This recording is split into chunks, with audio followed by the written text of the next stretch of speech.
A 4-year-old girl picks up a gold cufflink and smiles at the wrong woman. And in 30 seconds, a Korean Mafia boss discovers the secret that changes everything. Admit, if this story pulls you in from the very first scene, hit that like button right now, drop your city in the comments below, and let's see how far this story travels. Your city keeps me writing. Now, let's begin. The cufflink hit the marble floor at 7:14 in the morning. Nobody saw it fall.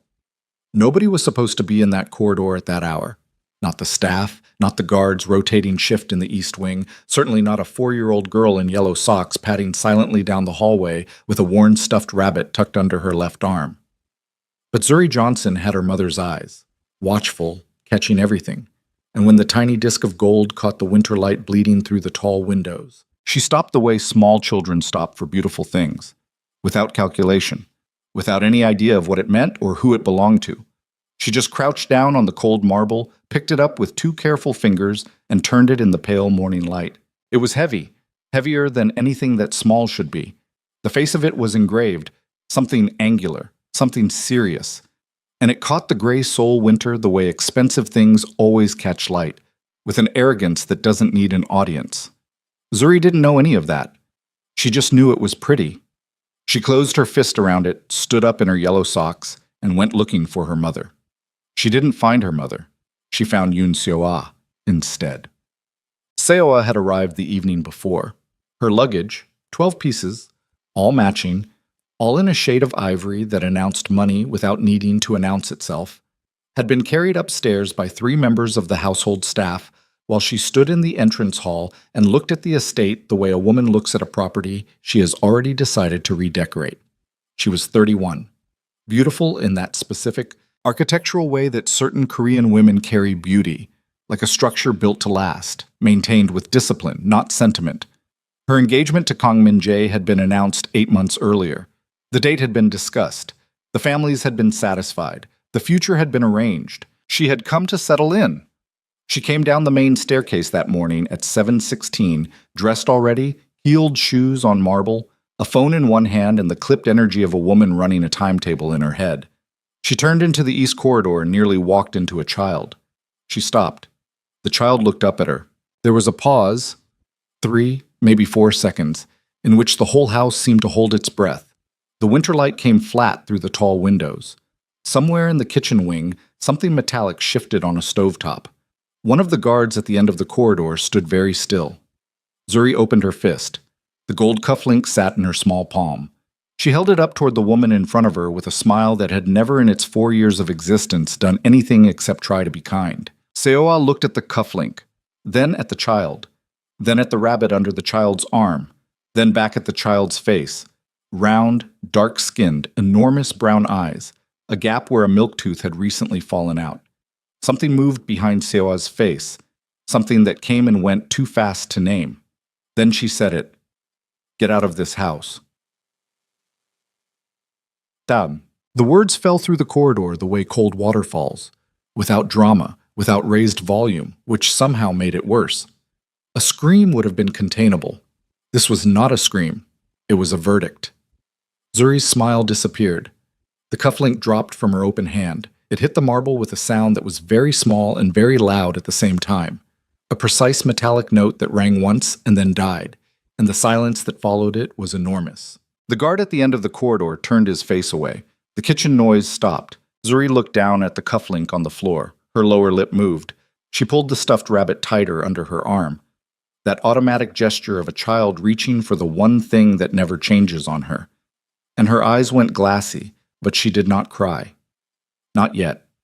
She was 4 years old and she had been taught, without anyone ever meaning to teach her, that she needed to be careful in this house, that she was tolerated, that her presence was a privilege that could be revoked. She had never understood why until this moment. Now she understood exactly why. Amara Johnson appeared at the far end of the corridor 30 seconds later, moving fast with a cleaning caddy in one hand and a dish towel still tucked in her apron. The specific hurry of a woman who runs this kind of tight because she has to, because there is no margin for error in a life structured entirely around not making errors. She saw her daughter standing frozen in the middle of the hallway. She saw the woman in heels. She saw the cufflink on the floor. She stopped moving. The caddy bumped against her hip and stilled. For a moment she could not locate her voice. It was there somewhere. She was certain of it. But the part of her brain that produced words had gone offline, replaced entirely by a hot, terrible calculus. Her child, that woman, this house, the 4 years she had spent making herself invisible, making Zuri invisible, shrinking and folding and pressing herself flat so that nothing she was would ever take up too much space in a place where space was not hers to take. And she thought, I should apologize. The thought came automatically, reflexively, the way all the bad conditioning comes, fast and first, before dignity can get a word in. Then she looked at her daughter's face, at the rabbit held so tight the stuffing was compressing, at the glassy eyes that were still, somehow, not crying, and the apology died before it reached her mouth. She was still standing there, unable to speak, when she heard the footsteps, not the quick, soft steps of house staff, not the measured, professional tread of the rotating guards. These were slow, deliberate. The footsteps of a man who moves at his own pace because the world adjusts to him, not the other way around. From the second-floor landing, descending the main staircase without urgency, without any visible awareness that the temperature in the east corridor had dropped to something uninhabitable, Kang Min-jae was coming downstairs. He was tall, 34 years old, with a face that had been constructed over decades for the specific purpose of giving nothing away. He was still buttoning the cuff of his left sleeve, the right cuff already closed, which meant he had been looking for something this morning and had not yet found it. He wore no expression when he reached the foot of the stairs and looked into the corridor. Just that flat, watchful stillness that people in his world learned early to fear more than any raised voice. He took in the scene without any visible reaction. The woman in heels, the child, the cufflink on the floor. Amara frozen at the far end. He descended the last step. He walked the length of the corridor, and then Kang Min-jae, the man who had ordered the dismantlement of 3 rival criminal networks in 18 months, the man whose name made senior figures in Seoul's underworld choose their words carefully, crouched down on the marble floor in front of a 4-year-old girl in yellow socks and picked up the fallen cufflink. He turned it once in his fingers. Then he held it out toward Zuri. She stared at him, not moving. The rabbit clutched against her chest, both small arms wrapped around it now. He waited. After a long moment, she reached out with one hand and took it from him. Her fingers brushed his palm in the exchange, brief, light, accidental, and something moved across Min-jae's face so quickly that nobody in the corridor could have named it. It was there, and then it was gone, replaced by the usual stillness. He straightened up. He faced Seo-ah. His voice, when he spoke, was quiet. Amara and Zuri are not leaving. Seo-ah's composure was exceptional. She had been raised to maintain composure. Her mother had been raised to maintain composure. It was a generational inheritance, that particular brand of elegant Korean upper-class control. The ability to absorb almost anything without visible fracture. She had deployed it in business negotiations, at family dinners where things went unsaid that should have been screamed, on the phone with her doctors 3 months ago. When a specialist had told her something she had not yet told anyone in the world, she deployed it now. Min-jae, her voice was level. She glanced at Zuri, then at Amara, then back at him. This is a household matter. We can discuss. There's nothing to discuss. She's a child who has no business. She's 4 years old. The flat precision of it cut through Seo-ah's sentence, not loudly, not cruelly, just with the finality of a door being closed. Seo-ah looked at him for a moment, her jaw set. Then she looked at Amara. And in that look, just for a half second, in the cold winter light of the corridor, it was not quite anger. It was something more complicated than anger, something that lived underneath anger, in the place where grief goes when it has nowhere else to go. She turned and walked back toward the main stairs. Her heels were perfectly even on the marble. She did not look back. Min-jae stood in the corridor. The guard at the far end found somewhere else to look. The kitchen noise did not resume. The house stayed very still, the way houses stay still after something has passed through them that cannot be undone. Amara made herself look at him. She had spent 4 years perfecting the art of not looking directly at Kang Min-jae, not because of fear exactly, or not only fear. It was something more specific than fear, something she had never been able to name and had therefore simply managed. The way you manage a wound that never fully heals, carefully, consistently, without examining it too closely. He was looking at Zuri. Zuri had opened her fist again and was looking at the cufflink. Pretty, Zuri said, to nobody in particular. Minjae's gaze moved from the child to Amara. She held it for 3 seconds before she had to look away. Her hands were gripping the cleaning caddy too hard. She could feel the plastic handle pressing lines into her palm. She made herself release the grip, made herself breathe. "Thank you," she said. The words came out careful and small and professional, the words of an employee to an employer, maintained with the consistency she had maintained everything in this house for 4 years. "I apologize for the inconvenience. It won't—" "How old is she?"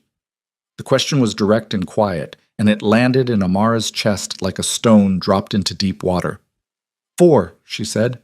4. He said the number like he was doing arithmetic, like the word had a weight he was still measuring. He looked at Zuri again. The little girl had lost interest in the adult conversation and was examining the cufflink with the focused scientific interest that 4-year-olds bring to small, beautiful objects. She had it in both hands now, turning it in the light the same way she'd turned it when she found it on the floor. The stuffed rabbit was wedged under her arm, its frayed ear hanging down. Minjae watched her for a long moment. Amara was watching him watch her daughter, and the thing happening in her chest was not describable in clean language. It was cold. It was old. It was a fear she had trained herself to stop feeling years ago and had apparently only successfully buried because it was here now, fully intact, as if the burial had never taken place. "I'd like to talk," he said. He was still looking at Zuri. "Not here." "Mr. Kang?" He looked at her. She stopped. "Not here," he said again. Duh. The study was on the second floor, at the east corner of the house, with windows that looked out over the lower terrace and the city beyond. Seoul lay below the hill in the winter morning, enormous and gray and indifferent, the skyline sharp-edged against a colorless sky. Minjae had sent Zuri downstairs with one of the household staff, a middle-aged woman named Mrs. Park, who had worked in the estate for 11 years, and who treated Zuri with the quiet warmth of a grandmother, which was the closest thing to a grandmother that Zuri had ever known. Amara sat across from him in the study. No cleaning caddy, no apron, just her in a chair with her hands folded in her lap, and the deliberate stillness of a woman who has learned to make herself small. Minjae stood by the window. He did not sit. He held his right wrist in his left hand, which is what he did when he was thinking. She knew this about him. She knew more about him than she should know about an employer. 4 years of proximity will do that, regardless of how carefully you try to maintain the appropriate distance. She knew he rubbed his jaw when he was frustrated. She knew he went to the kitchen at 2 a.m., when he couldn't sleep and stood at the counter eating cold rice with a spoon directly from the container. She knew he kept a single photograph in the top left drawer of this desk, face down, and that he had never once in 4 years moved it. She knew all of it, and she had spent 4 years pretending she didn't. He turned from the window. "Her birthday," he said. "When is it?" Something happened to Amara's breathing. "March," she said. "The 14th. He was doing math again. She could see it. The way his face went still and internal. The gaze not quite on her, running numbers, running backward through time with the precision he applied to everything. And she knew. She had always known this moment might come, had feared it and half hoped for it in equal measure without ever letting herself examine either feeling too carefully, that the math was going to work out. "March 14th, he said. Quiet, almost to himself. "Mr. Kang, what did you name her?" His voice was different now. Not the command voice, not the professional voice. Something underneath those voices, something that had not been surfaced before, something she had not heard in a very long time, and that she recognized anyway, immediately, with a physical response she could not control. Her hands tightened in her lap. "Zuri," she said. "What does it mean?" She had to clear her throat before she could answer. "It's Swahili. It means—" She stopped, swallowed. "It means beautiful." He didn't say anything. The city sat below the windows, indifferent and enormous. "Why didn't you tell me?" he said. And just like that, those 5 words, that quiet, that stillness, the 4 years she had spent constructing her answer to this question, rehearsing it, revising it, shoring it up against exactly this moment, collapsed entirely. Fell away like scaffolding when the building is done. Except the building wasn't done. The building had never been done. She had been standing in scaffolding the entire time, holding it up around herself and calling it a structure. She opened her mouth, and then she said the thing she had never let herself say out loud. I tried. But she told him the truth. Not quickly. It came out in fragments, the way truth tends to come out when it's been compressed under 4 years of silence.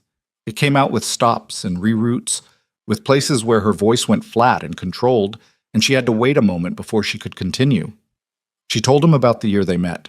He had been in the United States, Chicago, under a different name, a different biography, traveling for what she'd understood to be business without understanding the specifics of what that business actually was. She had been 27, working at a hotel where he'd stayed for 3 weeks. They had met the way things sometimes happen, incidentally, sideways, without announcement. He had come down to the lobby bar at 11 one night when she was finishing a late shift, and they had talked for 2 hours about nothing and everything, and she had thought at the time that this was one of those rare encounters between people who recognize something in each other that doesn't have a clean name. She didn't tell him all of that. She told him the relevant chronology. 3 weeks. Then he was gone. Back to Korea, he'd said, because of a family emergency. He'd given her a number. She had used it. Once, twice, 10 times. The number rang and went to a message in Korean she couldn't understand. She'd written emails to the address he'd given her. No response. For 6 weeks, she'd tried every contact she had for him, which was very little, because she had understood even then that he was a private man who did not distribute himself easily, and gotten nothing. She stopped trying around the time she found out she was pregnant. Min-jae had not moved from his position by the window. He was very still. The kind of still that she associated with him at his most controlled, which, she had learned, was also him at his most dangerous. But this was different. This still was internal. This was a man holding himself together at the seams. You stopped trying, he said. After 2 months of nothing? She kept her voice level. I was 27, I had no money and no family nearby, and I had just found out I was going to have a child. I had to make decisions. You could have found me. With what? The composure cracked slightly. Not dramatically, just at one edge. I didn't know your real name. I didn't know what you actually did. I knew the name you'd given me and a phone number that never answered. I tried, Min-jae. I tried until I couldn't anymore. And then I had to take care of my daughter. She hadn't meant to use his name. Without the honorific, without the title. It came out of a time before all of this, out of 3 weeks in Chicago when none of the distance between their lives had been visible yet. He heard it. She saw him hear it, the slight shift in his face, the way the stillness changed quality without changing appearance. I didn't know, he said, and then, quieter, with a weight she hadn't expected. They intercepted them. He told her what he knew, not everything. He would piece the full picture together over the following days, working with the systematic precision he brought to tracking organizational failures, running backward through the communications from that year. But enough. Enough to tell her that when he'd returned to Korea, he had been walking into a transfer of power within the family organization that was contested, that was dangerous, that required, as certain people around him had decided, complete focus. That 2 of his then closest subordinates had made a decision, without his knowledge or authorization, to filter his incoming contacts from the period of his Chicago visit. That any message originating from an unknown American number, any email from an address he had never corresponded with through official channels, had been flagged and removed before reaching him. They had believed, those men, that they were protecting him. Or they had believed it was simpler than that a woman from Chicago was a distraction their future boss could not afford during a transition that people had died for. Either way, the messages had never arrived. Amara sat with this for a moment. She had imagined many versions of this conversation over 4 years. In some of them, she had been angry. In most of them, she had been careful, professional, the way she had trained herself to be in this house. In none of them had she imagined sitting across from him while he told her that the silence hadn't been his choice. Those men, she said carefully, are they still? No, he said, flat, final, not elaborating. She didn't ask the follow-up question. I came here by accident, she said instead. I want you to know that. I found the position through an agency. The estate was listed under a company name. I didn't know. She stopped, corrected herself. I suspected, maybe, when I first arrived, certain things. She looked at the desk, at the window, not at him. But I had a 4-year-old daughter, and I needed work. And by the time I was certain enough that I might have done something about it, I had been here 6 months, and I had convinced myself it didn't matter, that it was over, that the past was the past. And then, he said, she looked at him directly for the first time since sitting down. And then I watched you pass Zuri in the hallway one afternoon, and she smiled at you, and you... She stopped. Her throat closed briefly. She pushed through it. You smiled back, and it was the same. The exact same smile. And I thought, she couldn't finish the sentence. She didn't need to. He understood. The silence lasted a long time. Outside, Seoul sat under its gray winter sky. Down in the house, somewhere below, Zuri was probably sitting with Mrs. Park in the kitchen, eating something, talking in the cheerful, unfocused monologue that 4-year-olds conduct with equal enthusiasm toward adults who are listening and adults who aren't. Min-jae turned back toward the window. His reflection was there in the glass, partial, shadowed, overlaid against the city below. She could see the line of his jaw, the set of his shoulders. She was looking for something in the posture, some readable signal, but he had spent his entire adult life training his body not to broadcast. I want a test, he said, a DNA test. I want it done properly with a doctor I trust, and I want results before the end of the week. Yes, she said, because she had no reason to refuse. She had known, on some level had known, since the moment she walked through the gates of this estate 4 years ago, had buried the knowing and smoothed concrete over the top of it and planted orderly facts on the surface. She had known what the results would be. Until then, he said, you and Zuri remain in the house, under my protection. If Seoa has an objection, it's mine to manage. The phrase sat oddly in the air. Under my protection. As if they were something to be secured rather than people who had been managing their own security for 4 years without any assistance from anyone. She didn't say that. And after, she said instead. He turned from the window. His face in the direct light of the study was older than she remembered from Chicago. Not worn, not in the way that suffering wears a face, but tempered, settled into itself. The face of a man who had spent the intervening years becoming exactly who he was always going to become. We handle what's true, he said. It wasn't a comforting answer. It wasn't meant to be.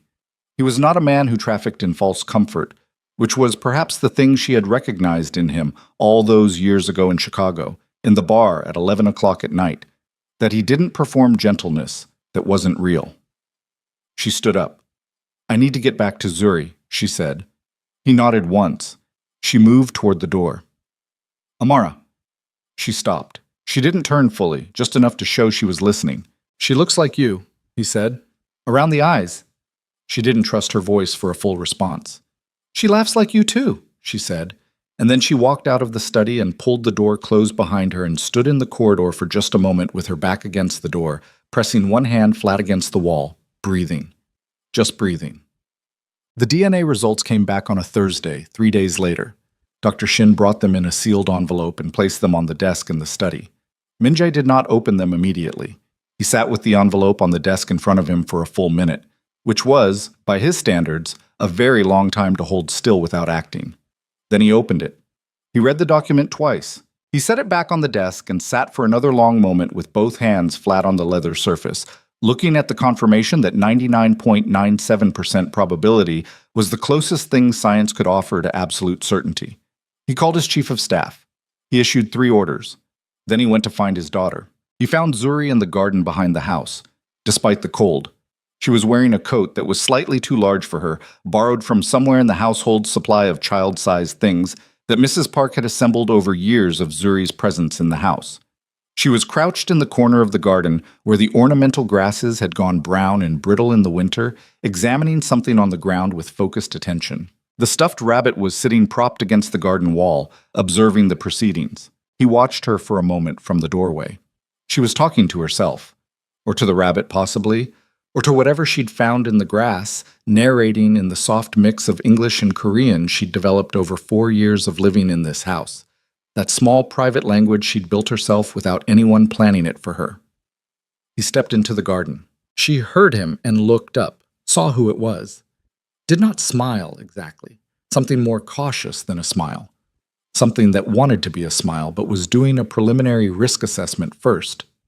He stopped a few feet away and crouched down to her level. "What did you find?" he said. She considered him for another moment. Then she held out her palm. A small gray pebble. Perfectly ordinary. "It's smooth," she said, with the gravity of a scientist presenting data. He looked at the pebble. "It is," he said. "I'm collecting them," she said. "The smooth ones." "How many do you have?" She thought about this with visible effort. 7. "No." A recount, fingers moving slightly. 8. "This one is 8. He looked at her face, at the gap where the milk tooth had fallen out, at the enormous brown eyes that had some of her mother in them. Yes, around the shape, around the openness, and something else. Something that had been looking back at him from mirrors his entire life. He had known it before the envelope. He had known it before the study, before the test, before the corridor, and the cufflink, and COA's verdict, and all of it. He had known it the way you know things you cannot yet say, in the place where certainty lives before language reaches it. "Can I see the collection?" he said. Zuri looked at him for another long moment. Then she stood up and took his hand with the natural authority of a child who has decided someone is trustworthy, and led him toward the corner of the garden where the other 7 smooth pebbles were arranged in a line along the low stone border, waiting. Min-jae followed. Above the garden, in the window of the corridor that ran along the east side of the second floor, Amara stood looking down at them. Her hand was over her mouth. Her eyes were bright. She stood there for a long time, watching her daughter hold the hand of the man who didn't know yet how much he was about to lose. All those years, all those firsts, all those small, ordinary moments that were the substance of a childhood, and how much he was about to find. Then she heard footsteps behind her. Not household staff, not guards. Heels. Even, precise, unhurried. Sewa stopped beside her at the window. Both women looked down at the garden. Zuri was showing Min-jae the pebbles, arranging them with curatorial seriousness, explaining something that neither of the women at the window could hear. Seoa's face, in profile, was unreadable, composed. The composure Amara had always envied and feared in equal measure. That absolute surface, that refusal to be a weather system. But Amara was close enough now to see what the distance had always obscured. Seoa's jaw was held just slightly too tight. Her right hand, pressed against the window frame, was pressing just slightly too hard, and her eyes, fixed on the child in the garden below, were not quite the eyes of a woman who felt what she appeared to feel. They were the eyes of a woman who was fighting not to feel something else entirely. Amara did not know what to do with this information. She didn't have room for it yet, in the crowded architecture of everything she was managing. She filed it away somewhere she could find it later. Neither of them spoke. Below, Min-jae picked up one of the smooth pebbles and turned it in his fingers, and said something that made Zuri laugh. That sudden, complete laugh that belonged entirely to her, that came from her belly, and took over her whole small face. That laugh that Amara had spent 4 years considering the best sound she had ever heard. Seoa's hand pressed harder against the window frame, and then she turned and walked away, back down the corridor, her heels perfectly even on the marble, and Amara was alone at the window again. She looked down at her daughter. She pressed her palm flat against the cold glass. That night, after Zuri was asleep, tucked in the small room adjacent to Amara's quarters, rabbit wedged under her arm, one hand flat on the pillow in the specific sleeping posture she'd had since infancy, Amara sat on the edge of her bed and stared at the wall and tried to calculate what came next. She was not good at not knowing.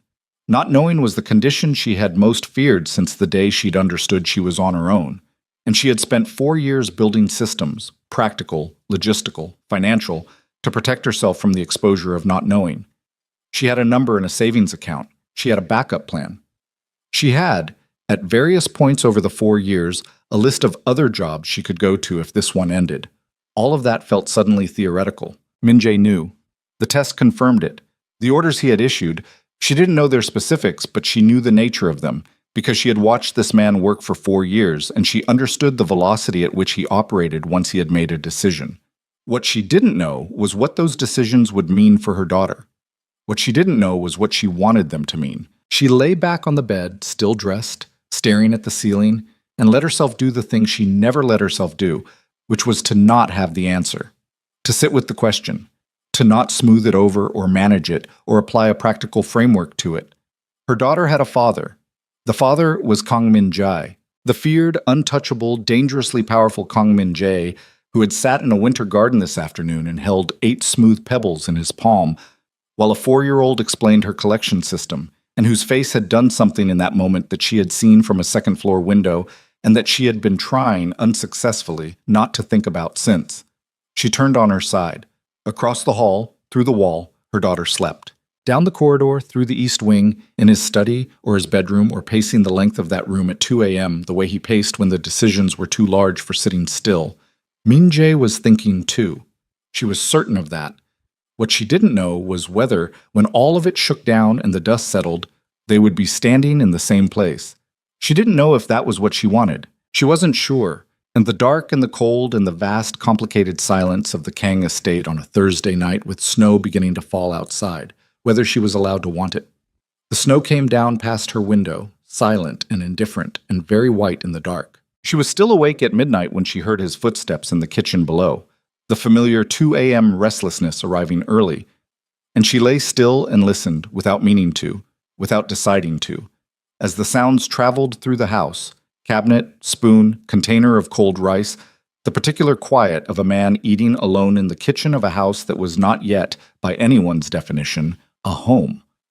She was still listening when she fell asleep, and downstairs in the kitchen, Kang Min-jae stood with a spoon in his hand and a truth on the table in front of him, sealed in a manila envelope, 99.97% probability, the closest thing science could offer to absolute certainty, and tried to calculate how a man begins to know a daughter he has already lost 4 years of. He had no system for this. He had built systems for everything. He had no system for this. Outside, the snow was covering Seoul, covering the garden where the 8 smooth pebbles still sat in their careful line along the border, covering everything in the city below with its patient, indifferent white, and somewhere in the estate above him, in a small room adjacent to her mother's quarters, his daughter slept with a stuffed rabbit under her arm. He stood in the kitchen for a long time. When he finally moved, it wasn't toward his office or his files or the phone with the secure line. He went upstairs. He stopped outside the door of the small room where Zuri slept. He did not open it. He stood in the corridor with one hand against the door frame and listened to the complete silence on the other side of the wood, and what crossed his face in that moment, in the dark corridor with the snow coming down outside and the house sleeping around him, was not the face he showed the world. It was something older than that, and rawer, and it moved through him like the first real thing he had felt in a very long time. He stood there until it passed. Then he went back down to his study, and behind him, in the corridor, the door to Zuri's room opened exactly 2 inches, just enough for a small face with enormous brown eyes to peer out into the dark, and then closed again, soft and careful, without a sound. The morning after the snow, the house woke up wrong. Not loudly, not with any single event that could be pointed to and named. Just that specific atmospheric shift that happens in enclosed spaces when something has changed in the structure of power, and everyone feels it before anyone says it. The staff moving a fraction more carefully than usual, conversations cut shorter, the kitchen quieter at breakfast. The guards at the main entrance holding their posture with that extra rigidity that meant word had traveled and nobody was sure yet what it meant for them. Min-jae was already in his study at 6 in the morning when Amara brought Zuri downstairs. He didn't come out. The door was closed, and the low murmur of a phone call was audible from the corridor. Not the words, just the tone, which was clipped and had no patience in it. Business. The organization. The world that existed parallel to and completely separate from what had happened in this house over the last 4 days. Amara got Zuri fed and settled with Mrs. Park, and then returned to her work, because work was the one territory in this house that had always been fully hers. She cleaned. She managed the household inventory. She dealt with the linen service and the kitchen supply order and the small persistent maintenance issue in the 3rd guest bathroom that she'd been waiting 3 weeks for the plumber to address. She did all of it with the focused competence she'd been doing it with for 4 years, and she kept the rest of herself locked down in a room she didn't open. She was stripping the bed in the 2nd guest room at 9:30 when she heard Seoa's voice in the corridor. Not raised. Seoa never raised her voice, but something in the quality of it, a tightness, a compression, like sound being produced under pressure, made Amara go still. "I want to speak with him." One of the staff, she couldn't tell who from the voice alone. "He's on a call, Ms. Yoon," he said. "I know what he said. Tell him I'm waiting in the sitting room." Silence. Then footsteps. Then silence again. Amara finished the bed. Min-jae came out of his study at 10:15. He found Seo-ah in the east sitting room, standing at the window with a cup of tea she hadn't drunk. She heard him come in and didn't turn immediately. Let the moment sit for a breath or two, which he recognized as the opening move of a conversation she'd been preparing. He closed the door. "Sit down," he said. "I'd rather stand." He sat anyway. She turned from the window and looked at him. Her composure was intact. It was always intact. He had spent 8 months engaged to this woman, and he had seen it crack exactly once. The morning in the corridor, the cufflink on the floor, the 30 seconds before she collected herself. And he had spent the subsequent days thinking about what had been underneath the crack. "I deserve an explanation," she said. "You deserve honesty," he said, "which is what I'm going to give you." "Then give it." He looked at her. The test confirmed it. "Zuri is my daughter." Something moved in Seo-ah's face. Contained, rapid, gone. She lifted the cup and set it down without drinking. "When did you know?" "I suspected before the test. I knew when she was born once the dates worked out." He paused. "I didn't know Amara was pregnant. I didn't know about any of it until 4 days ago." "And you believe her?" "The test confirmed that the child is yours, not that the rest of it is true." Her voice was even, careful. "She says she tried to reach you. She says the messages were intercepted. Very convenient." "I verified it." A pause. "You verified it," she repeated, "in 2 days." "Yes." She turned back toward the window. He watched the set of her shoulders, the particular quality of stillness in her back that he had learned to read as the equivalent of visible emotion in someone who would never let visible emotion do its job. 8 months, she said. Seo-ah. 8 months, Min-jae. You didn't know she existed, and I understand that, but she's been in this house for 4 years. In my house, it's my house. The correction came automatically. He heard how it sounded and didn't take it back. Seo-ah absorbed it without flinching. In the house I was going to live in, she said, with a precision that made the correction feel small. And every time I saw that child in the corridors, every time she was underfoot in the kitchen or running in the garden, she stopped. He waited. You never told me, she said, that she was the housekeeper's daughter. You never explained the... She searched for the word. The latitude, the allowances, a child running loose in this household and no explanation. I didn't know who she was. But you knew she was here, and you didn't send them away. He was quiet for a moment. No, I didn't. Why? The question sat in the room. He didn't have a clean answer, and he didn't manufacture one. He had not sent them away because something had always prevented him from making that particular order. Some resistance he hadn't examined and hadn't needed to examine. Some pull that operated below the level of reason. He had walked past that little girl in his corridors 100 times, and each time something had snagged, briefly, on some unmarked place inside him. He hadn't known what it was. Now he knew. I didn't know why at the time, he said. Seo-ah looked at him. That's not an answer, she said. It's the truth. She set down the cup completely, on the side table, with a finality that meant the tea was over and they were both past the point of pretending this was a measured conversation. What happens now? She said. To us. He had been waiting for this sentence. I don't know yet, he said. You don't know. She said it flatly, not a question. I need time to what? To decide between your fiancé and your hidden child? The composure was still there, but there was something live underneath it now, something that had heat in it. I've rearranged my life, Min-jae. I've moved into this house. I've told my family, I've managed their expectations, I've spent 8 months. I know. Don't interrupt me. He stopped. She breathed, one breath, controlled. I have been preparing, she said, to build a life here. And now I'm being asked to absorb the existence of a child. His child, with another woman. A woman who has been in this house the entire time I've been engaged to you. And to what? Wait? While you decide? No one is asking you to wait. It landed harder than he intended. He saw it register in her face. Then what are you asking? Her voice dropped, just slightly, just enough. Tell me exactly what you're asking. He leaned forward in the chair, both hands on his knees. "I'm asking for time to do this right," he said. "Not for your sake, not for mine. For that child downstairs who has never in her life had a father, and who is 4 years old and who deserves to not have the adults around her use her as a bargaining piece." Silence. The heat in Seoa's face changed quality. Still there, but shifted. "I wouldn't do that," she said. "The corridor," he said. "Yesterday morning." Her jaw tightened. "I don't have patience for cruelty to children," he said. Not loudly. He didn't need loudly.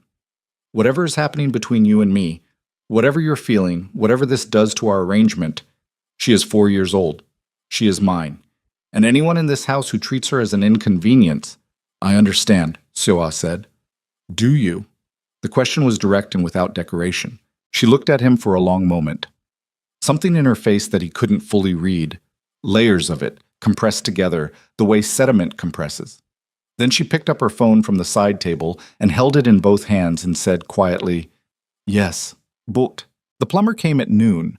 He worked in the third guest bathroom for an hour and a half, and when he was done, Amara walked him to the service entrance and signed the invoice and stood at the door watching his van drive out through the gate while the cold air came in around her and she let it, because the cold was clarifying and she needed clarifying. She had not seen Min-jae since the morning. She had not seen Seoa since the sitting room door had opened at 11:15, and Seoa had walked out and down the main corridor with her heels even, and her face arranged and not looked in Amara's direction, which Amara had stood very still and managed. She went back inside. Mrs. Park was in the kitchen with Zuri, the two of them at the big table with a pile of tangerines between them and some kind of drawing project underway. Paper, markers, the earnest concentration of a child who has decided her work is serious. Mrs. Park was peeling tangerines with the practiced ease of a woman who had spent decades in proximity to children and knew how to be with them without making a production of it. Amara stood in the kitchen doorway and just looked. She looked at her daughter's bent head, the marker moving in thick, deliberate strokes. The rabbit on the chair beside her because it always needed its own chair, this rabbit. That was a rule Zuri had established at age 2 and never abandoned. Mrs. Park's hands peeling the tangerines. The cold winter light at the window, the whole small scene of it. She thought, "I could pack us up and leave." The thought came and she held it and turned it over. She had a number in a savings account. She had backup plans. She had, in the 4 years she had worked in this house, maintained the infrastructure of independent life with deliberate care, exactly because she had always known, on some level, in some room in herself she didn't open, that the exit had to remain viable, had to remain real. She could pack them up tonight and be on a flight to Chicago by morning. The thought completed itself. And then she looked at her daughter, who had looked up at this moment with marker-stained fingers and said, without preamble, "Mama, do you think 8 pebbles is enough, or should I get more?" Amara crossed the kitchen and sat down at the table. "Depends," she said. "What are you building?" "A border," Zuri said, with the confidence of a city planner, "for my garden." "Your garden?" "The corner. With the brown grass." She looked up. "He said I could have it. The man." Amara went very still. "Which man?" Zuri looked at her with the mild expression of someone explaining the obvious. "The man from yesterday, with the pebbles." She returned to her drawing.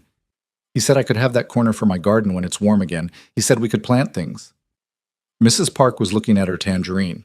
Amara looked at her daughter drawing her garden border with marker on paper at the kitchen table. She thought about a man standing in a corridor in the dark with his hand against a door frame. She thought about all the things she did not yet know how to do with this situation. "That's nice," she said. Her voice came out even. "What are you going to plant?" Min-jae spent the afternoon on the phone, not the business calls. Those were managed, delegated, rerouted. These were different. His lawyer, his personal financial officer, a family documentation specialist he had used twice before, under circumstances he did not need to revisit. He issued instructions with the systematic efficiency he applied to restructuring a criminal network's supply chain, which he understood was perhaps not the appropriate framework for this particular situation, but was the only framework he had. He was establishing custody documentation. He was establishing a formal record of paternity.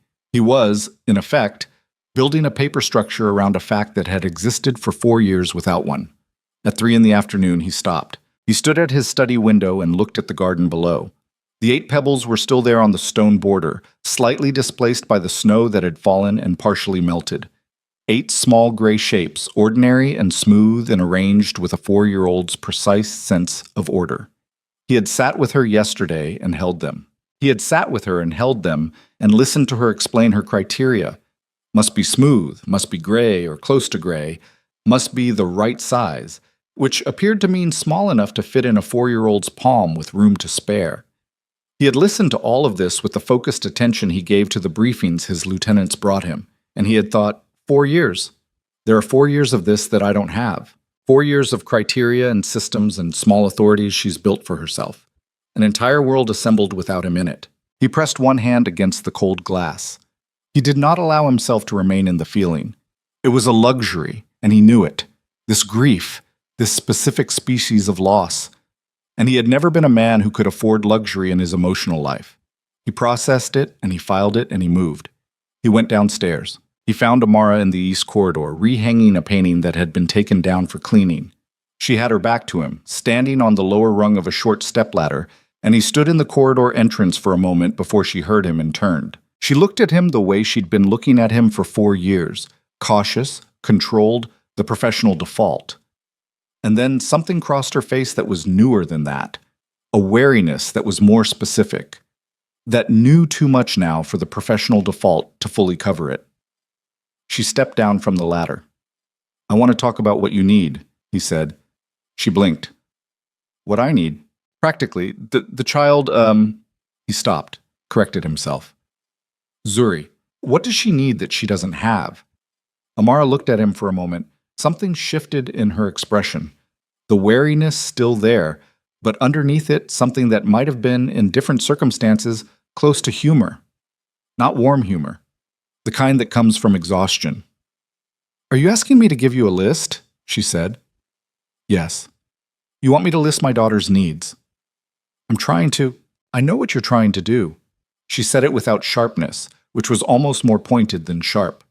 You're trying to be efficient about it. You've got a problem and you want to solve it, and you want the solving to go quickly because you operate on a timeline and other people's messes don't wait for you.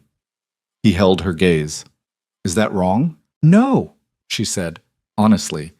But she's not a problem. She's a person, and she doesn't need a list. She needs... She stopped.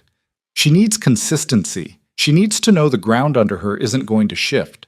That's the only thing she's ever needed. He was quiet for a moment. I understand that. Do you? Not aggressive. Genuine question.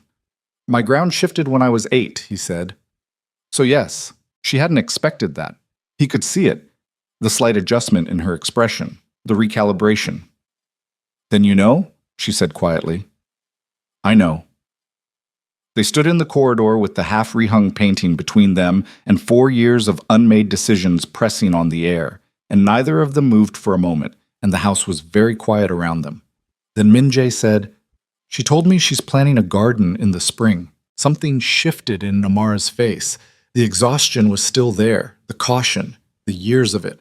But something else moved through it briefly. Not softness, exactly. Just humanity. Just the unguarded thing. She tells everyone, Amara said, but Seoa found her at 6. Not in the corridor. Not in front of the staff. She found her in the laundry room at the back of the service wing, which was the one room in the house that Amara had always been certain Seoa had never been inside. It wasn't cruelty that brought her there, or the desire to catch Amara in her subordinate context. When Amara looked up and saw her in the doorway, it was clear she hadn't planned the location. She was looking for a place without an audience. The laundry room offered that. Seoa came inside and closed the door. She was wearing different clothes than the morning, less formal, which on Seoa still constituted formal by most standards. Her composure was in place. But around her eyes, there was the specific quality of skin that's been carrying tension for too long. Not showing yet, not visibly cracking, but on its way. Amara stopped what she was doing, stood with a folded sheet against her front and waited. I'm not here to cause a problem, Seoa said. Okay, Amara said carefully. I want to ask you something directly, and I'd like a direct answer. I'll try. Seoa looked at her. The room was small. The dryers were running, 2 of them, a low rhythmic heat in the space. There was nowhere to position yourself for power in a laundry room. That was probably why she'd chosen it. Did you know, Sioa said, when you took this position, who he was? Amara set the sheet down on the folding table. Not at first, she said. Not when I applied. The estate was listed under a company name. I came for the interview, and the person who interviewed me was the household manager. I didn't see him until my third day. And then? Then I suspected. She kept her voice even. And I spent about 2 months convincing myself I was wrong. Were you convincing yourself, Sioa said, or protecting yourself? The precision of it landed. Amara looked at her. This woman she had watched for the past several days with a wariness she now recognized was mutual. Both, she said honestly.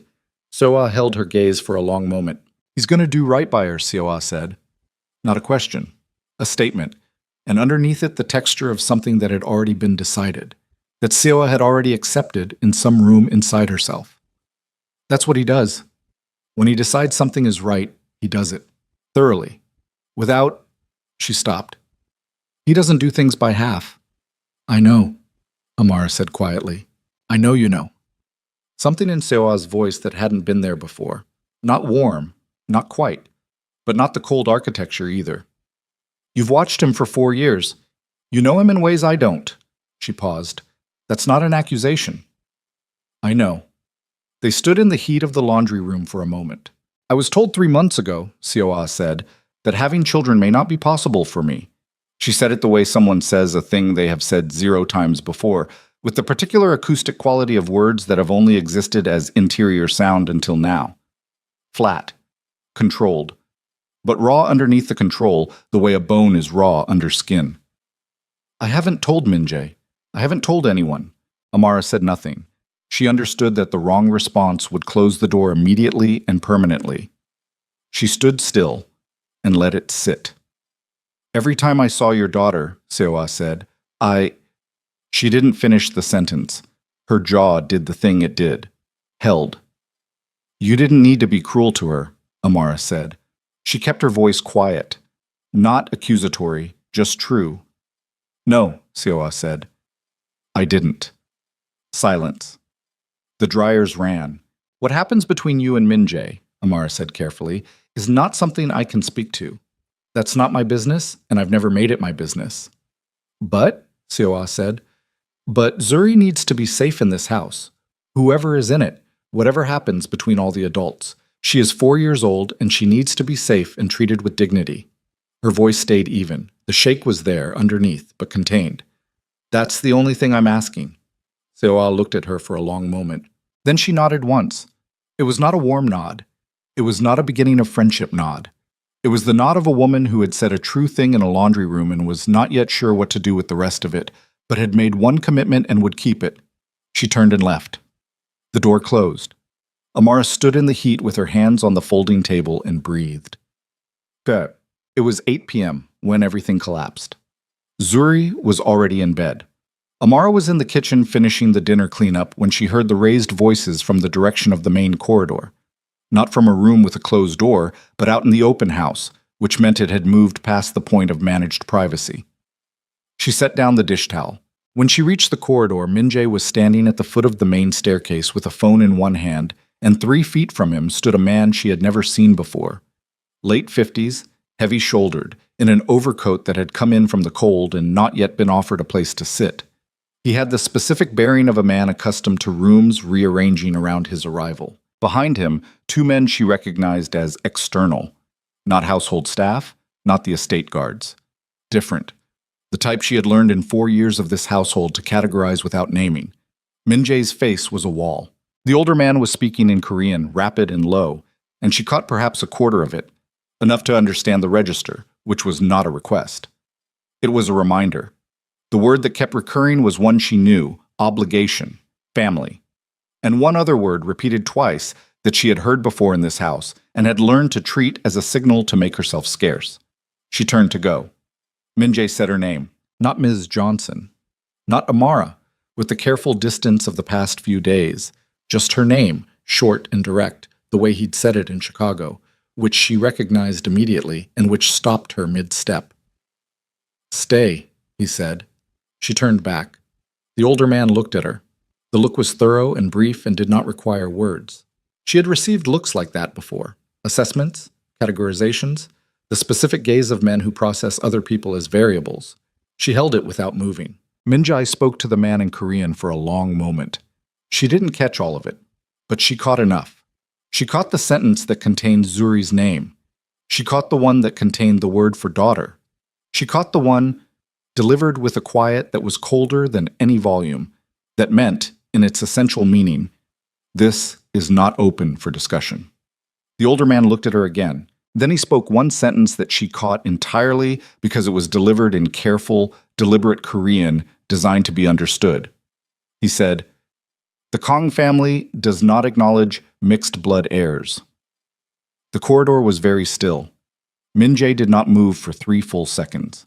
Amara felt the bottom of something drop out of her stomach, drop clean through the floor, fall all the way to whatever was under the Kang estate on its hill above Seoul, and keep falling.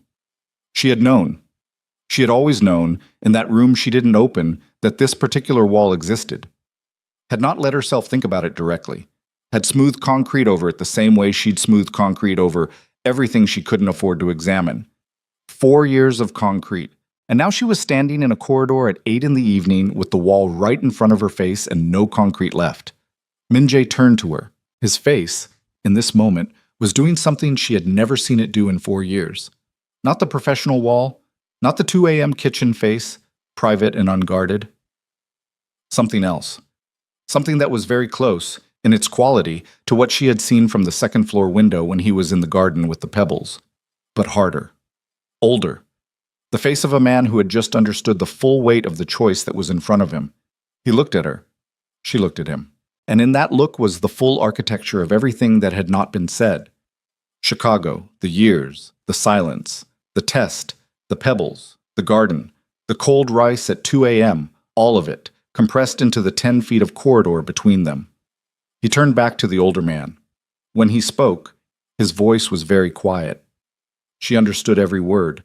He said, "Get out of my house." The older man's face did not change. He looked at Minjae for a long, measuring moment. Then he looked at Amara one final time. Not the assessment look this time. Something colder. Something that was a message. Not about what was being said in this corridor tonight, but about what would come after. Then he nodded to his men and walked toward the main entrance. The door opened. The cold air came in. The door closed. Minjae stood at the foot of his staircase in the silence the man had left behind and did not move. Amar stood in the corridor and understood, with a clarity that was not comforting, that the older man's exit was not a defeat. It was a postponement. She understood it with the clarity of a woman who had spent 4 years reading the temperature of rooms she was never supposed to understand. The older man, whoever he was in the hierarchy of the Kang family's organizational structure, whatever authority he carried under that overcoat, had not come here tonight to be convinced. He had come to deliver a message and to look at the variables and to calculate, and he had left with all his calculations intact. Minjae had won the room. He had not won the problem. She went upstairs. She did not speak to Minjae again that night. There was nothing to say that could be said cleanly, and she had learned, from 4 years of this house, from 27 years of being a woman who understood when she was in a room where the real conversation was happening somewhere else, that speaking into an incomplete silence only fills it with the wrong words. She checked on Zuri. Asleep, the rabbit in its place, one small hand flat on the pillow, the nightlight making the room orange and warm. Amara stood in the doorway for a long time, longer than she needed to, not touching anything, just looking. Then she went to her room and sat on the bed and did not sleep. In the morning she could hear, through the architecture of the house, that Minjae had been in his study all night. Not the 2 a.m. kitchen this time, no cold rice, no spoon, just the murmur of calls, continuous, running through the wall at intervals until some time past 4 when they stopped and the house went fully silent. She lay in the silence and thought about the older man's final look. Not the assessment, the message. She had seen that look before, in other contexts, on other faces, in the years before this house, when she had been navigating the world without the specific insulation that the Kang estate's walls provided. She had grown up in Chicago understanding certain kinds of looks. The look that says, you are in a situation that is larger than you, and the situation does not require your consent. She had thought she'd put enough distance between herself and that look. She understood now that she had only put geography between them. The call came at 10 the next morning.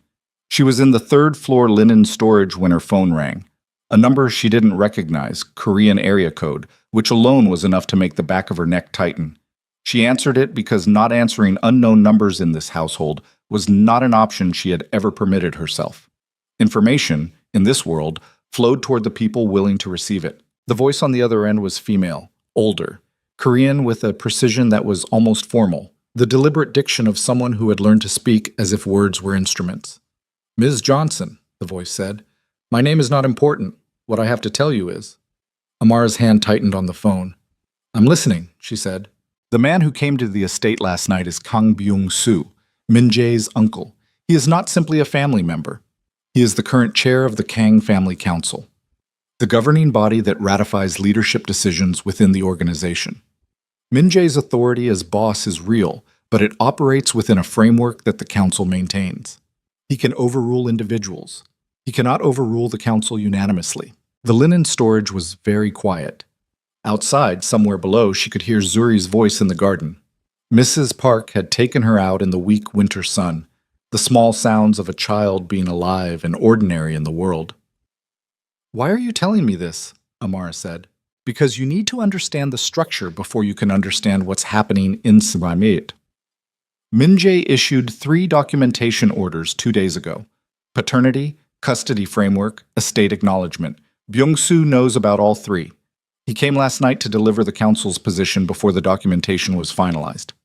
"And the council's position is what the man said." "The council's position," the voice said carefully, "is that formal acknowledgement of your daughter as a Kang heir creates a structural vulnerability in the family's public legitimacy framework. Mixed heritage within the direct bloodline has historically been managed through discretion." The words sat on the wire between them like something dropped in water. "Managed through discretion," Amara repeated. "There is precedent," the voice said. 22 years ago, a similar situation arose. The child was relocated. The mother was given a settlement. The matter was removed from the record. Amara sat down on the low shelf behind her because her legs had done something unreliable. "Who are you?" she said. A pause. "Someone who believes Min Jae is walking into a fight he has not yet fully mapped," the voice said, "and that you are standing in the center of that fight without a complete picture. Tell me the rest." The documentation Min Jae ordered, it doesn't just establish paternity, it triggers an automatic review clause in the family charter. That clause requires council ratification for any heir acknowledgement that carries inheritance implications. Without ratification, the documentation is internally valid but organizationally unenforceable. Byung-soo knows this. Min Jae knows this. What Min Jae may not have calculated is the timeline. What timeline? The review clause has a 72-hour response window from the moment of filing. The documentation was filed the day before yesterday. Another pause. The window closes tonight at midnight. Amara did not move. And if the council votes against ratification tonight, then the documentation is invalidated. Zuri's status within the family structure remains informal. And Byung-soo has sufficient authority within the council to push for the traditional solution, which is relocation. Yes. The garden sounds drifted up. Zuri laughing at something Mrs. Park had said, that complete whole-body laugh, carrying up through the cold air as clearly as if she were in the room. "What does Min Jae know about this call?" Amara said. "He doesn't know I called you." A beat. "He knows the timeline. He has known since yesterday. He's been managing the council members individually. He has relationships with 3 of the 7. He's been working through the night." Another pause, shorter. "There are 4 members whose votes are not secured." 4 out of 7. The math was instant and terrible. "Why are you telling me what he doesn't know you're telling me?" she said. The voice was quiet for a moment.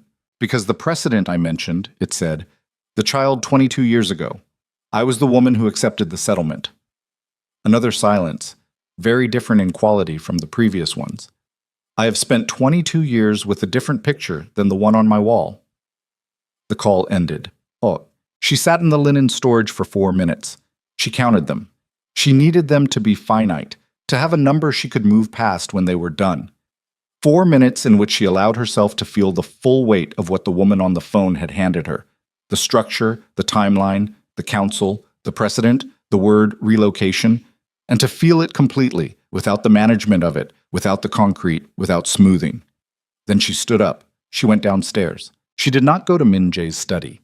She went to the kitchen because the kitchen was where she thought clearly, where her hands could do something while her brain worked. And she stood at the counter and made tea she didn't intend to drink, and ran through everything the woman had said with the systematic attention she gave to the household's monthly accounts. 3 secured votes out of 7. 4 unsecured. Midnight tonight. Min Jae had been working the council members individually through the night, and he hadn't told her. She put the kettle down. He hadn't told her. She stood with this for a moment. Not with anger, or not only anger, with the specific quality of recognition that comes when a pattern you thought you'd escaped reappears in new clothing. 4 years ago, she had been on the outside of decisions being made about her life, by men who had decided she was a variable to be managed, and the decisions had reached her as consequences rather than as information. She had thought this time was different. She had thought this time she was inside the house. She picked up the kettle again, set it on the burner, stood with her hands on the counter. Then she heard the study door open. Min Jae looked like the man who had not slept and had no remaining patience for the appearance of having slept. His jacket was gone, sleeves rolled, and there was a specific quality of stillness to him that she had never seen before. Not the professional controlled stillness, not the 2 a.m. kitchen stillness. This was the stillness of a man who has been running hard in an enclosed space for 18 hours and has not yet found the door. He stopped when he saw her. Something moved in his face. Quickly. Gone. Quickly. A calculation. "We need to talk," she said. "I know." "Midnight tonight," she said. He held her gaze for a long moment. "Who called you?" he said. It was not a question. "Someone who gave me information you apparently decided I didn't need." His jaw set. "I was managing it," he said. "You were managing it." She kept her voice even, flat. The voice she used when even was the only thing standing between her and the version of herself that she could not afford right now. 4 secured votes needed, 3 in hand, midnight tonight, and you were managing it without telling me that my daughter might be removed from this house by end of business today. That's not going to happen. That is exactly what the traditional solution is, Min Jae. Relocation. It happened 22 years ago. The woman who called me, she was the mother. Something happened in his face that was not quite surprise. He had known about the precedent. She could see that he'd known. He'd known and had placed it in a category he'd labeled manageable and had proceeded. "I have 3 votes," he said. "You need 4. I'm aware of what I need." "Are you aware that Byung-soo came here last night not to warn you, but to count?" Her voice stayed level, but the edges of it had heat now. "He came to see us. To see me. To see Zuri." He was calculating, Min Jae. He wanted to know exactly what he was up against before he walked into that council room tonight. Min Jae was very still. "The 4th vote," she said. "Who is it?" He didn't answer immediately. "Who is it?" "Kang Dong-hyun," he said. "My father's younger brother. He's been abstaining from council votes for 3 years. A personal grievance with Byung-soo over a business decision. He has the capacity to break the block." He paused. "I've been unable to reach him directly. His people say he's traveling." "Is he traveling, or is he refusing your calls?" "A beat too long." "Both," he said. She turned away from him for a moment, faced the window above the sink. The garden was visible from here. Mrs. Park sitting on the cold stone bench, Zuri crouched in her corner inspecting something in the dead grass, the 8 pebbles in their line on the border. She looked at the pebbles. She thought about the woman on the phone, 22 years of a different picture than the one on the wall. She turned back. "You should have told me," she said. "Yesterday, when you knew the timeline. I didn't want to." "To what? Frighten me?" The even finally cracked. Just at one edge, one place, but it cracked. "I have been frightened for 4 days, Min Jae. I have been frightened since the moment that man walked through your front door. I've been sitting with it alone because you have been managing it, and I am not supposed to be frightened by the things you're managing. Is that right? I should just wait in my room while you work the phones and hope you get to 4 before midnight." He looked at her. He didn't defend himself, which was the right thing to do, and she recognized it. and it didn't make her less angry. It just changed the shape of the anger from something hot to something colder and more durable. "Tell me what I can do," she said. "You can't tell me what I can do?" He held her gaze for a long moment. She watched him run the calculation, the familiar internal process, the weighing, and she waited for him to come out the other side of it with a managed answer, a partial answer, the kind that kept the critical information inside the room he was working in. Instead, he said, "Dong-hyun has a daughter, my cousin, 30 years old. She lives in Busan, and she's been estranged from the family council structure for 6 years. She and I had a relationship when we were young, not that kind." He stopped. "Close. We were close. She left because of Byung-soo. A specific situation I don't need to detail. If there's anyone who can get Dong-hyun on a call with me before midnight, it's her." "Do you have her number?" "Not a current one. We haven't spoken in 4 years." "4 years," Amara said. Something passed between them in the repetition of that number. Neither of them named it. "Her name is Kang Ji-yeon," he said. "She runs a design firm in Busan. The firm's public." Amara picked up her phone. She found the firm in 4 minutes. The contact form. The public booking email. She wrote the message in English and asked Min-jae to translate it, which he did, standing over her shoulder at the kitchen counter, his voice low and precise as he rendered her words into Korean, and she typed them. "Urgent, family matter. Min-jae needs to reach Dong-hyun before midnight. Call this number, please."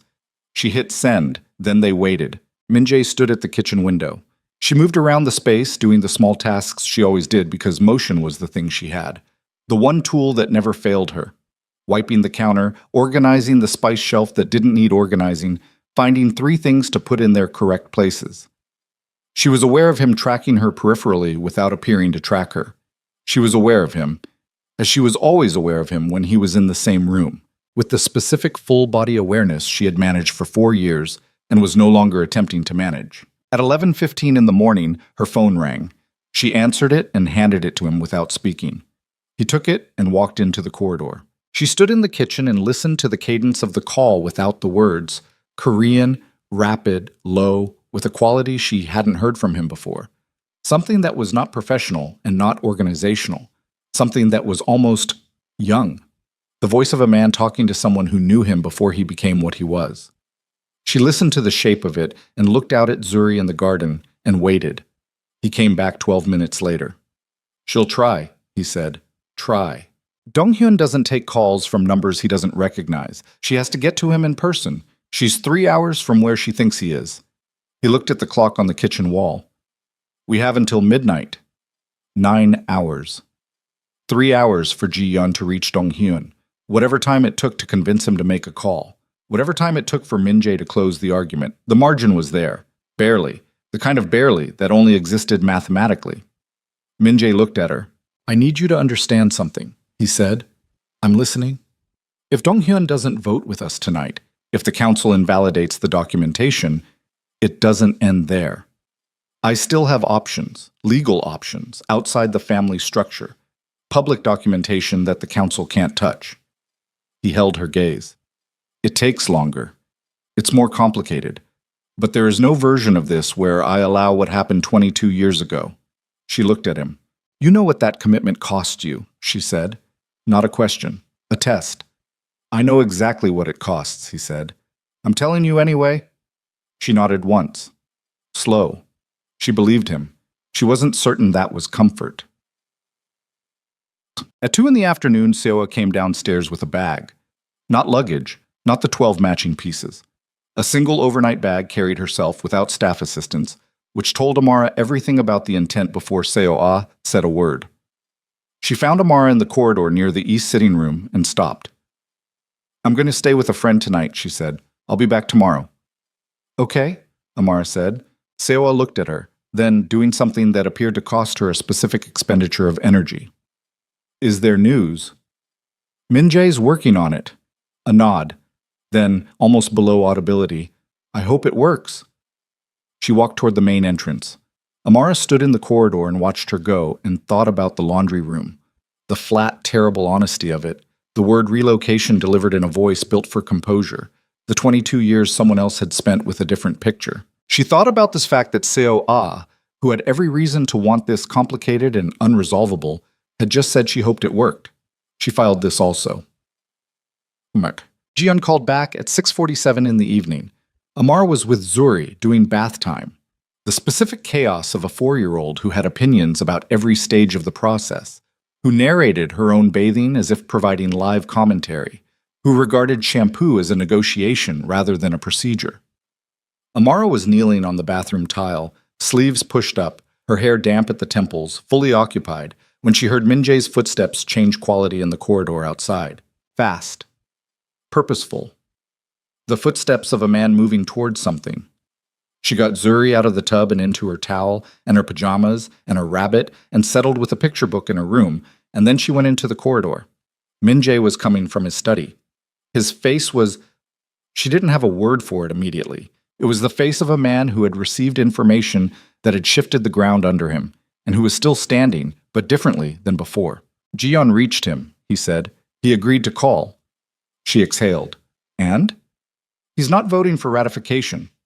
She went very still. He's not voting for ratification, she repeated. After Jiyeon, it's not about Zuri. It's not even about me. His voice was controlled, but the control was working hard. Donghyun is using the council vote as leverage for his own dispute with Byung-soo. He's been abstaining for 3 years, and now he has something both sides want, and He stopped, jaw set. He's negotiating. He's using my daughter as a bargaining chip. Yes. The word landed in the corridor between them. Amara stood with it. 4 years of her life, the savings account, the backup plans, the years of making herself small and invisible and useful and undemanding, the years of telling herself that the infrastructure she'd built would hold, that she was prepared, that she had done everything right. The man's face at 8 o'clock last night with the word relocation. The woman on the phone with 22 years of a different picture. And now a man in a hotel somewhere using midnight as a leverage point in a dispute that had nothing to do with her daughter and everything to do with what her daughter had become. A variable. A piece on a board she had never been shown. She pressed one hand flat against the wall. Breathed. How much time? She said. 5 hours. What does Donghyun want? A concession from Byung-soo on a financial matter that predates all of this by 3 years. It's not something I control directly. I'm not the one he's negotiating with. Can you get to Byung-soo? Byung-soo will not make a concession under this kind of pressure. He'll recognize it as a structural precedent. If Donghyun can leverage a council vote once, it becomes a mechanism. He won't allow that. He paused. And he knows Donghyun knows it. This isn't actually a negotiation. It's Donghyun telling me he won't save me tonight and dressing it in a condition he knows can't be met. Amara looked at him. She saw it on his face, the full picture of it, finally, with nothing managed or filtered. He had worked the phones for 18 hours. He had 3 votes. The 4th was using the midnight window as a personal weapon in a war that predated Zuri's existence. The documentation would be invalidated. The council would recommend the traditional solution. And Min-jae, who had told her with complete honesty that there was no version of this where he allowed what happened 22 years ago, was standing in his own corridor at 6:50 in the evening, looking at the specific shape of a fight he had not yet found the door out of. She pushed off from the wall. I'm calling Donghyun, she said. Amara, not through Jiyeon, directly. Give me the number he called from. That's not... Give me the number. He looked at her for a long moment. The calculation, she could see it running, the same calculation he ran on everything, assessing, weighing. And then something in his face shifted. Not defeat, something closer to the specific exhaustion of a man who has tried every door in his framework and is now watching someone try the wall. He held out his phone. She looked at the number on the screen. She saved it to her own phone. She walked to the east sitting room and closed the door. She called Donghyun. He answered on the 3rd ring, which surprised her. She had expected the buffer of an assistant, a manager, someone between him and an unknown number. But he answered directly, and his voice was careful and evaluating in a way that told her he had known this call might come. Mr. Kang, she said, in English, which she knew he spoke. My name is Amara Johnson, Zuri's mother. A pause. I'm aware of who you are, he said. Then you know what I'm going to say. I have a good idea. I'm not going to appeal to your conscience, she said. I don't know you, and I have no basis to know what kind of man you are. I'm going to tell you one thing, and I'd like you to think about it. He was quiet, listening. Your cousin Ji-yeon left this family 6 years ago because of something Byung-soo did, she said. I don't know what it was. I don't need to. But I know what it costs to leave and stay gone, and I know that Ji-yeon drove 3 hours today to find you and ask you to make a phone call for a 4-year-old girl she has never met. She paused. Let it sit. I'm asking you to consider what that cost her. And to ask yourself whether the thing you're using tonight as leverage is worth what she spent today to ask you not to. Silence. The sitting room was very still. You're not appealing to my conscience, Dong-hyun said. I told you I wasn't. That is precisely an appeal to my conscience. I know, she said. Another silence. Longer. She held the phone and breathed and did not fill the silence. And then she heard from upstairs, through the ceiling, through the floor above, through all the structure of the house, the small specific sound of her daughter's voice reading out loud to herself from her picture book, the way Zuri always read, narrating confidently whether or not she had the words right, inventing the parts she didn't know, certain of her own story's direction even when the actual text went somewhere she hadn't yet learned to follow. She heard it through the ceiling, and she didn't look away from the middle distance, and she didn't say another word. She let Zuri's voice do what no argument could do. Dong-hyun was quiet for a very long time. Then he said, I'll make the call. The line went dead. She sat in the east sitting room for 2 minutes after the call ended, not processing, not planning, just sitting with the specific physical weight of a thing that had been held at maximum tension and had just, possibly, shifted 1 degree. The relief wasn't clean. It couldn't be clean yet, not with 5 hours left on the clock, not with 3 votes still needing to become 4 in a council room she had no access to. But something in her chest unclenched by exactly 1 notch, and she let herself feel that 1 notch before she stood up. She opened the door. Minji was in the corridor. He hadn't moved far. Maybe 10 feet from the sitting room door, standing with his phone in his hand and the particular stillness of a man who had been listening to silence and trying to read it. She looked at him. He said he'll call, she said. Something moved through Minjae's face. Fast, controlled, gone. But she'd seen it. She was getting better at seeing the things he moved through fast. He nodded once. Then his phone rang. He took the call in his study. She went upstairs to Zuri. The picture book had been abandoned in favor of a more ambitious project. Zuri had found a piece of paper and a red marker and was drawing what appeared to be a map. An extremely detailed map of a garden with 8 circles along one edge that were clearly the pebbles, and a larger circle in the center that Zuri identified, without looking up, as the thing we're going to plant. What are we going to plant? Amar asked, sitting on the edge of the bed. Something tall, Zuri said. He said I could pick. He said that.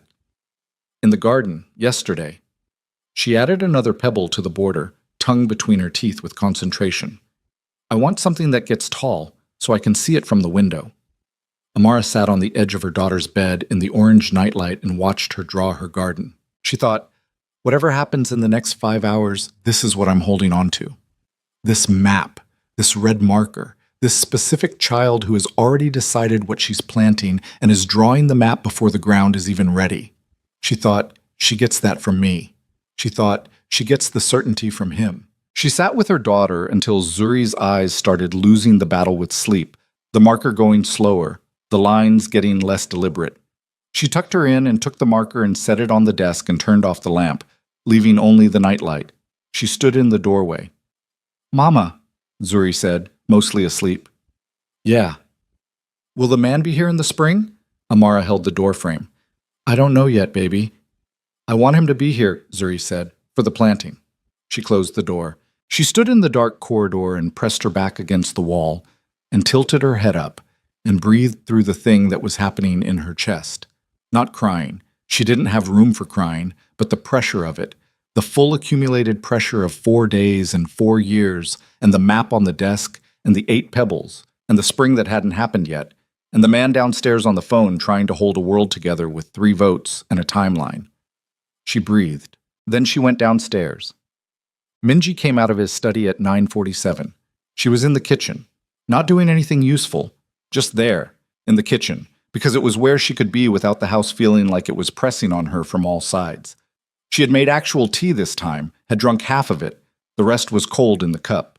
He came into the kitchen and stood across the counter from her, and she looked at his face and tried to read it.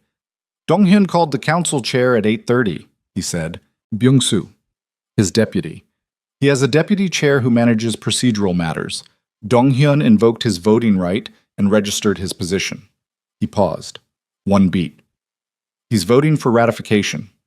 The kitchen was very quiet. So 4 votes, she said. 4 votes. Majority. The documentation stands. She set down the cold tea. She didn't cry.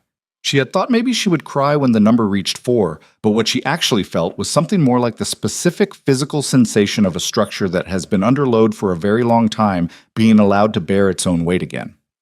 Not lightness. Weight redistributed to its proper load-bearing points. It's not over, he said. Byung-soo has 48 hours to file a procedural challenge. He will file it. It extends the timeline, but it doesn't overturn the vote. He'll keep fighting, yes, but on ground that favors me. He held her gaze. My lawyers are better than his lawyers, and I have 4 votes on record. The challenge will be managed. How long? Months, probably. Not tonight. Tonight it's done. He paused. Zuri's documentation is valid. She's formally acknowledged. Nobody is relocating anyone. The last sentence was flat and final, and she understood that it was meant to close that particular door completely. Not just for tonight, not just procedurally, but as a statement of what he was prepared to do to keep it closed indefinitely. She looked at him across the kitchen counter. This man she had met in a hotel bar in Chicago when she was 27, and he was using a different name, who had smiled at her daughter in a corridor and not known why, who had sat in a winter garden with 8 smooth pebbles in his palm, who had spent 18 hours on a phone working 3 votes toward 4, while she stood in a laundry room and a linen storage and a sitting room and tried to hold herself together without the full picture. You should have told me, she said again. Not angry anymore, just true. I know, he said. Not just the timeline, everything. From the beginning of this, the council, the structure, Byung-soo, the precedent, you should have told me. You're right. I needed the full picture. I am her mother. I needed... You're right, he said again. And then, doing the thing she had noticed he did rarely, the thing that cost him specifically, because he was a man who had spent his entire adult life being certain.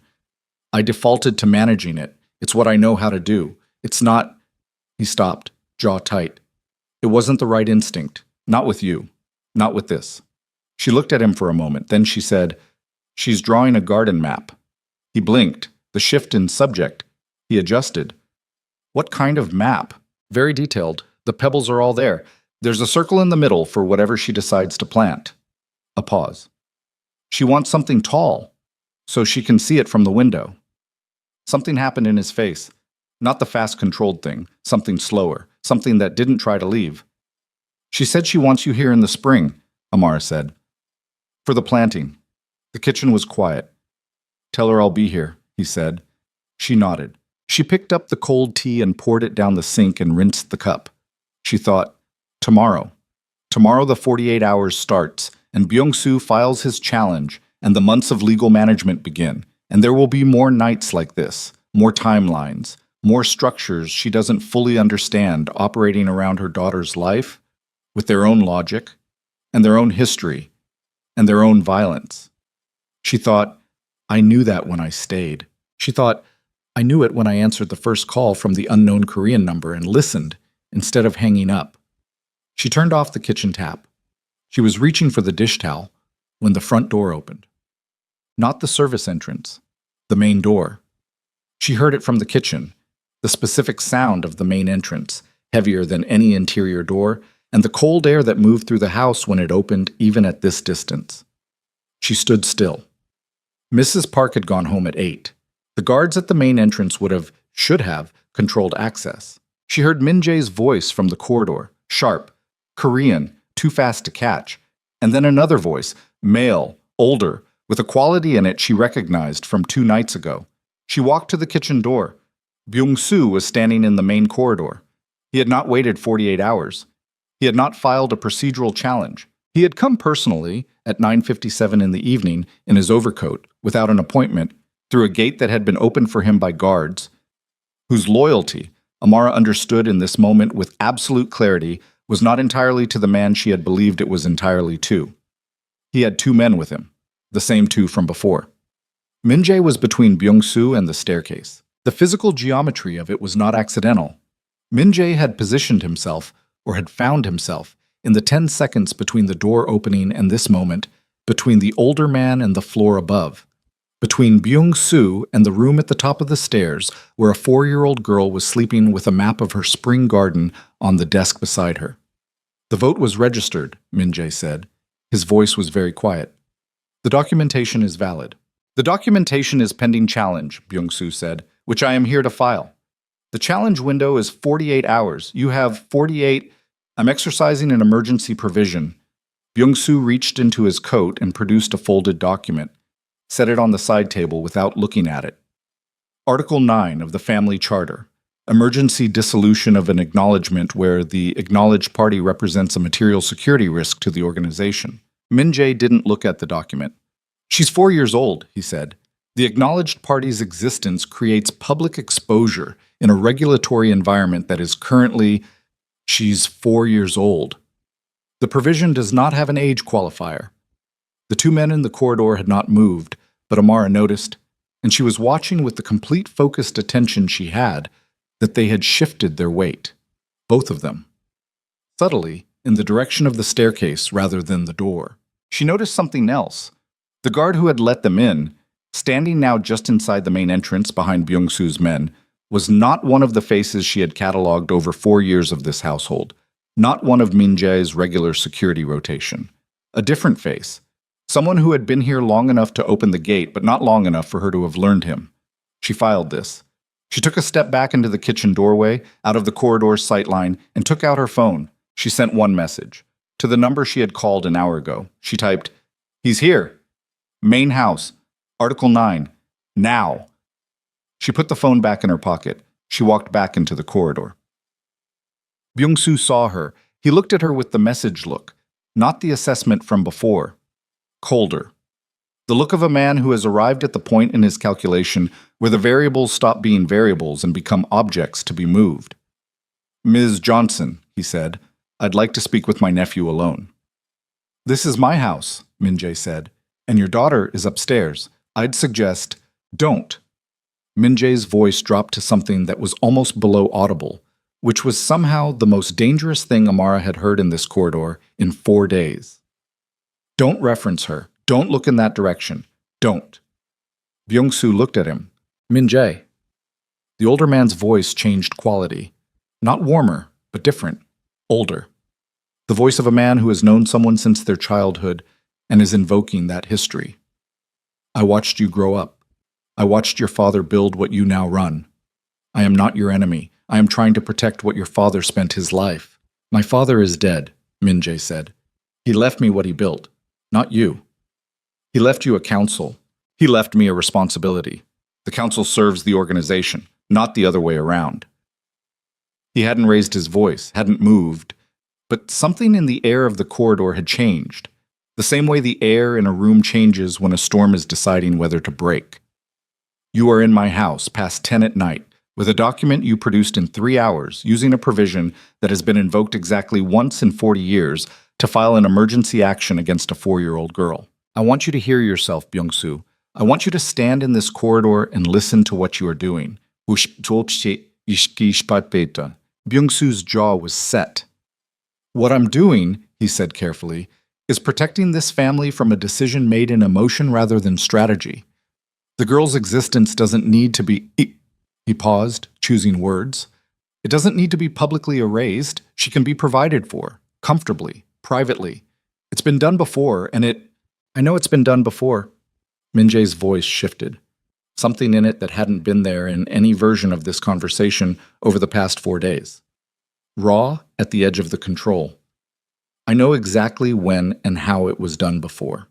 And I know who made that decision and what it cost. And I am telling you, with complete clarity, so there is no ambiguity about what I mean, that it will not happen again. Not in this house. Not to this child. Not while I'm standing in this corridor." Amara was watching Byung-soo's face. She saw the moment he decided that conversation had reached its limit. It was very small, a fractional shift in his expression, a loosening of the words around his mouth, a look that moved briefly to his men and then back, so fast that if she hadn't been watching for exactly this, she would have missed it. She moved, not toward Byung-soo, not toward his men, toward the staircase. She took the stairs fast, not running, because running would be noise, and she didn't know yet what the next 60 seconds looked like, and she needed to know before she made it louder. Fast and quiet on the marble, her hand on the banister, up to the second floor, down the corridor to Zuri's door. She opened it. Orange nightlight, rabbit underarm, small face slack with deep sleep. She went in and closed the door behind her and stood with her back against it and tried to do the math. The corridor below, Min-jae's voice she could still hear as a murmur through the floor. The two men's weight shift toward the staircase. The guard at the entrance who was not a face she knew. Her phone buzzed. Ji-yeon. I called my father. He's calling Shin-woo. Hold on. She didn't know who Shin-woo was. She texted back. Who is Shin-woo? Ji-yeon, council security chair.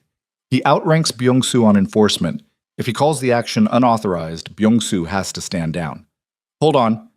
She put her phone in her pocket. She looked at her daughter. Zuri had not stirred. Completely under, in the absolute sleep of a child whose body has decided the day is over and will not be argued with. One hand on the pillow, the map on the desk, the red marker beside it.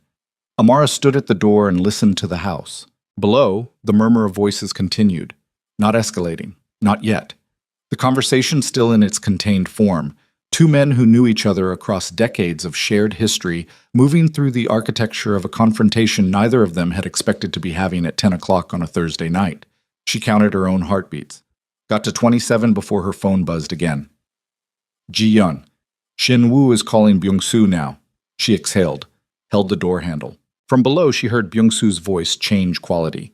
She couldn't hear the words, just the shift in register, the specific compression of a man receiving information that alters the geometry of his position. Then silence. Then footsteps. Not toward the staircase, toward the main entrance. She heard the door, cold air. Then nothing. She waited. 60 seconds. Then Min-jae's footsteps on the stairs. Not fast. Not the purposeful velocity of a man moving toward something. Slower. The footsteps of a man who has been standing under maximum load for 4 days and has just, in this moment, been allowed to put some of it down. He stopped outside the door. She opened it before he could knock. He looked at her. Then he looked past her at Zuri, at the nightlight and the rabbit and the map on the desk. She's asleep, Amara said quietly. He nodded. He looked at the map on the desk for a moment. Those red marker circles, the 8 pebbles along the border. The tall thing in the center that hadn't been decided yet. The guard at the entrance, he said quietly. The one who let him in. He's not one of yours. No. His jaw set. Byung-soo has been placing people in the rotation for 2 years. I knew about some of them, not that one. He paused. I'll handle it. Tonight?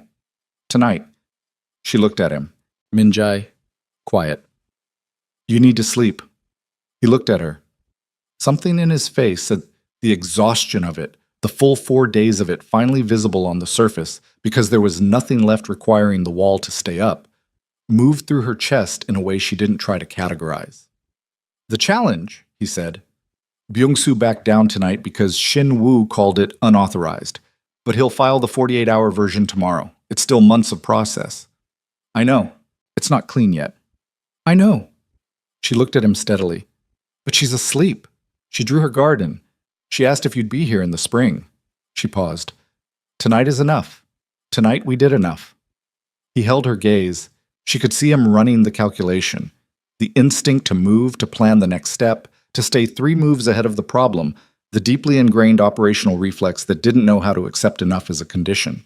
She watched him fight it. She watched him, very slowly, lose to it in the best possible way.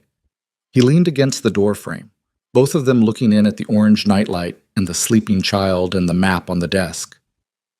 Sunflowers, he said quietly. She looked at him. For the garden. Something tall. She should plant sunflowers. He kept his eyes on his daughter. They get tall enough to see from a second-floor window if you plant them right. They come up fast. She won't have to wait long. Amara looked at the map. looked at her daughter, looked at the man in the doorframe who had spent 4 days learning how to fight for something he'd never known he had, was his. She said, "Then we'll plant sunflowers." Whoops. Friday came in gray and cold, the way Seoul comes in January when the city has used up its quota of dramatic weather and settles into the long administrative winter. No snow, no sharp light, just a flat pewter sky that commits to nothing. Amara was up before 6. Not because she'd slept badly, which would have been the expected thing.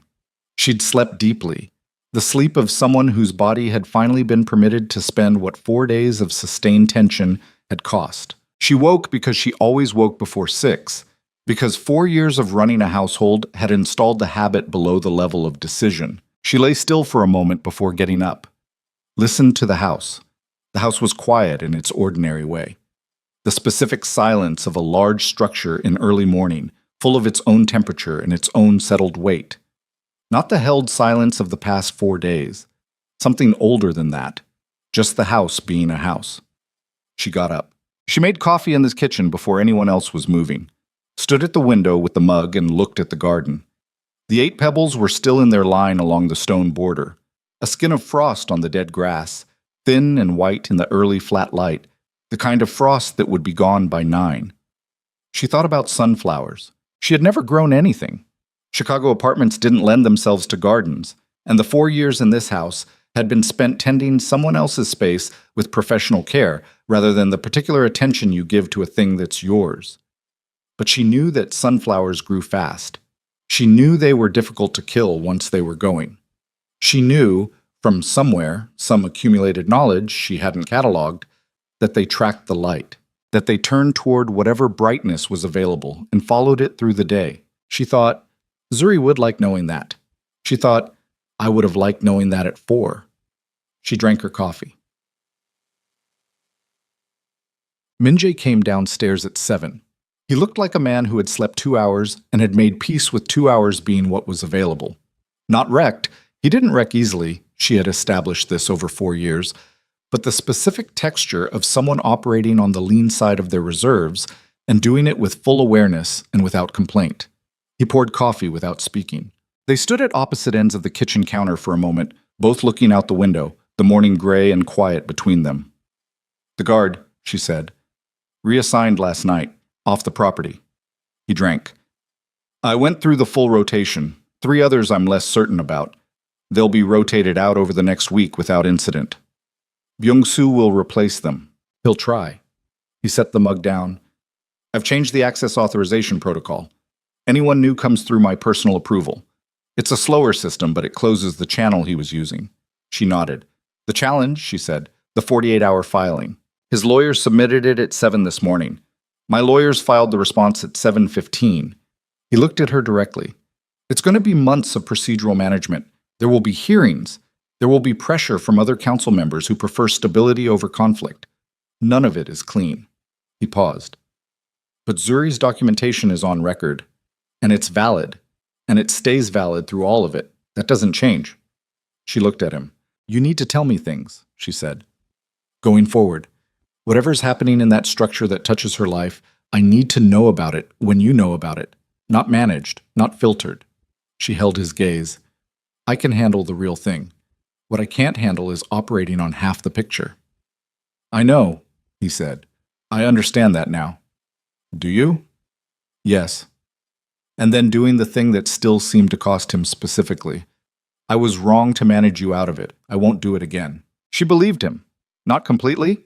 She was not a woman who gave complete belief easily, and she had earned that particular caution. But enough. Enough to work with. She picked up her coffee. "She's going to ask about the sunflowers," she said. Something shifted in his face. The small shift, the one she was learning to read. The one that meant something had reached a place past the operational layer. "When?" "This morning, probably. She knows what she wants. She doesn't wait." She looked at the garden. "We should have a plan before she wakes up." He was quiet for a moment. "I don't know anything about planting sunflowers," he said. "Neither do I." He looked at her. She looked at him. And then, for the first time in 4 days, in 4 years possibly, in this specific configuration of the two of them standing in the same room with nothing left to manage, Something almost like humor crossed his face. Not the social version, something older and tireder and more honest than that. "We can learn," he said. "Yes," she said. "We can." Right. Zuri woke up at 7:43 and arrived in the kitchen with her rabbit and her map and immediate questions. She spread the map on the kitchen table and pointed at the large circle in the center with the authority of someone presenting architectural plans. "This is where it goes," she said. "The tall thing." Minjae was still at the counter.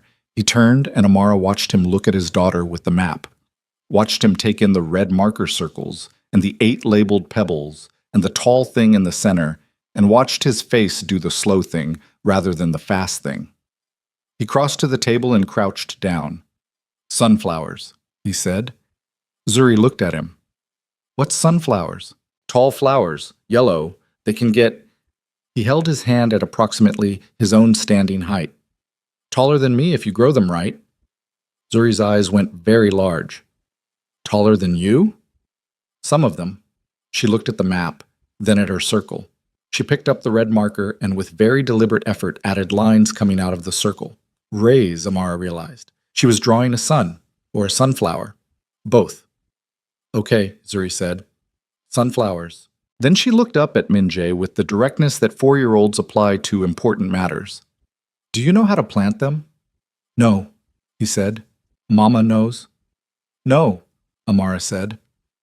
Zuri looked between them with the mildly exasperated expression of a child surrounded by adults who are consistently failing to have the information she needs. "Then we have to learn," she said, and returned to her map.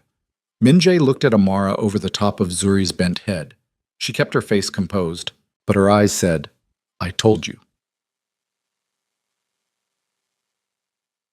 The call from Byung-soo came at noon, not to Minjae's phone, to the estate's main line, which routed through the household management system that Amara had administered for 4 years. She picked up at the kitchen extension because she was standing next to it when it rang, and because she had decided, somewhere between 6 and 7 this morning, that she was done arranging herself out of the way of things that concerned her daughter's life. "Ms. Johnson," Byung-soo said. "Mr. Kang," she said. A pause. He had not expected her to answer. She had not expected to feel the satisfaction she felt at his not expecting it, but she felt it, and she let herself feel it without guilt. "I'd like to speak with my nephew," he said. "He's unavailable at the moment." Minjae was in his study. She had not checked whether he was on a call or not. It didn't matter. "Can I take a message?" Another pause. Longer. "I want you to understand something," he said. His voice was careful, controlled. The voice of a man who has spent decades saying difficult things in pleasant registers. "What I did last night, what I am doing, is not personal toward you or toward the child. I want you to understand that." She held the phone. She thought about this woman who had called her from an unknown number. 22 years of a different picture. The flat, terrible delivery of the word relocation. The settlement, the managed discretion. "I understand exactly what it is," she said. "And I want you to understand something in return." She kept her voice even. Completely, deliberately even. "The documentation is on record. The vote is on record. Your challenge is on record, and my partner's lawyers filed their response at 7:15 this morning. All of it is on record, and none of it goes away." She paused one beat. "If you file another emergency provision, or introduce another unauthorized action in this house, or place another person in this security rotation without my partner's authorization, I will make sure that the precedent from 22 years ago becomes part of the public record as well. The name of the child, the name of the mother, what was paid and by whom and under whose authorization. I have her number. She gave it to me." Another pause. Measured. "I want to be clear that this is not a threat in the conventional sense. It's an accounting of the available information and what I'm prepared to do with it. You may pass that along to whoever needs to hear it." The line was silent. She could hear him breathing. She waited. "You've been in this house 4 years," he said finally. "Yes." "You've learned quite a lot." "Yes." Another silence. Then he said, with something in his voice she hadn't heard before. Not warmth, not respect exactly, but the specific quality of a man reassessing a variable that has declined to remain a variable. "I'll tell my lawyers to expect a long process." "That's fine," she said. "We have time." She hung up. She stood at the kitchen counter for a moment with her hand still on the phone. Then she went to Min Jae's study and knocked. "Come in." She opened the door. He was at his desk, phone down, looking at a document. He looked up. "Byung-soo called the main line," she said. He put the document down. "What did he say?" "I told him about the woman from 22 years ago, that I had her number, that her name and the details of the settlement were available for public record if he filed another unauthorized action." Min Jae was completely still. "You had that conversation," he said. "Yes." A long moment. "He'll verify whether you actually have the information," he said. "I know I do actually have it. She called me voluntarily and she gave me her number, and she is, I think, done with 22 years of managed discretion." She held his gaze. "I didn't do it to undermine your legal strategy. I did it because it was the available move and it needed to be made, and I was standing next to the phone." He looked at her. She waited for the assessment, for the calculation, for some version of the managed response. Instead, he said quietly, "Good." She nodded once. She turned to go. "Amara?" She stopped. "Stay," he said. Not a command, not the corridor version from 4 days ago, that employer reflex. Something else. Just the word, plain, with its actual meaning under it. She turned back. She crossed to the chair across from his desk and sat down. He leaned back in his chair and looked at the window. Outside, the pewter sky, the garden below, the faint outline of 8 pebbles along the stone border, the frost long burned off by now. "I want to tell you about my father," he said. She waited. "He built what I run, 30 years, started with almost nothing and built it through the things that build organizations like this. Not clean, not ever clean." He kept his eyes on the window. He was not a good man in the conventional sense. He made decisions I understand now, as an adult who runs what he built, that I couldn't have understood at 8 or 12 or even 20. He paused. "But he was my father, and there was a version of him, at 2 a.m. in the kitchen, eating cold rice with a spoon because he couldn't sleep. That was just a man who carried too much and didn't know how to put it down." She was very still. "I learned the kitchen from him," he said. She didn't say anything. "He would have fought Byung-soo on this," he said. "I know that.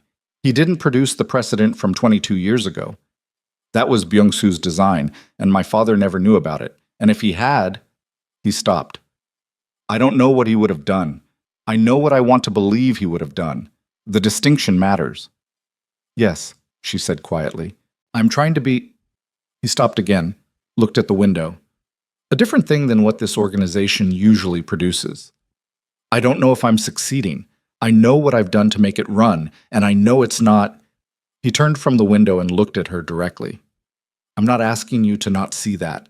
I'm not asking for a version of this where the past 4 years didn't happen the way they happened, or the past 4 days. I'm just..." He held her gaze. "I'm asking for the spring." The study was quiet. She looked at this man, the whole of him, all at once, without managing the looking. The face she had cataloged over 4 years of proximity. The 2 a.m. kitchen. The 8 pebbles. The 3 votes he had worked through a sleepless night to become 4. The way he'd crouched in front of a 4-year-old girl in a corridor and waited while she decided whether to take the cufflink back. She thought about Chicago, the hotel bar at 11, the 2 hours of a conversation she had spent the subsequent years folding down into something she could carry without it taking up too much space. She thought about what she'd said to herself in the dark of her room 4 days ago. She wasn't sure she was allowed to want it. She thought, "I am done deciding what I'm allowed to want." "The spring," she said, and after. His jaw moved, a small tightening, the kind that wasn't distress. The kind that was the opposite of distress. The very specific physical response of a man who has been holding a question at arm's length for longer than he should have and has just been handed the answer. "And after," he said. Seoa came back on Saturday afternoon, not with the 12 matching pieces, with the overnight bag still, and a quality about her that was different from the version that had arrived 8 days ago with the ivory luggage and the property assessment eyes. Something settled in her, something that had been through a room she hadn't expected to enter, and had come out the other side changed in ways she hadn't finished mapping. Amara was in the east corridor when she arrived. They looked at each other. "How did it go?" Seoa said. Not small talk, direct. The documentation stands. Byung-soo filed the formal challenge. It'll be months of legal process, but the foundation is solid. Seo-ah nodded. Something in her face that was not relief exactly, but the absence of attention that had been structural. As if a load she hadn't known she was distributing had been quietly removed. I need to speak with Min-jae, she said. He's in the garden with Zuri. Seo-ah looked toward the rear of the house. Amara could see her processing this. The garden, Min-jae, Zuri, the specific image of it. I'll wait, Seo-ah said. She didn't wait in the sitting room. She waited in the corridor, standing at the window that looked toward the garden, and Amara left her there and went back to her work and didn't hover. Because Seo-ah was a woman who needed the dignity of unsupervised space, and Amara understood that without needing it explained. 20 minutes later, Min-jae came in from the garden with frost-reddened hands and Zuri riding his left arm with her rabbit, the two of them in the middle of a conversation about whether sunflowers needed to be talked to in order to grow properly. Zuri's position was that they did. Min-jae's position was that he didn't know, but they could test it. He saw Seo-ah in the corridor and stopped. Zuri saw her too, went still in the specific way she went still around this woman. Not fear anymore, after the corridor and the cufflink, but something careful, something that remembered. Seo-ah looked at the child. She reached into her coat pocket. She produced a small object and held it out toward Zuri. It was a gold cufflink.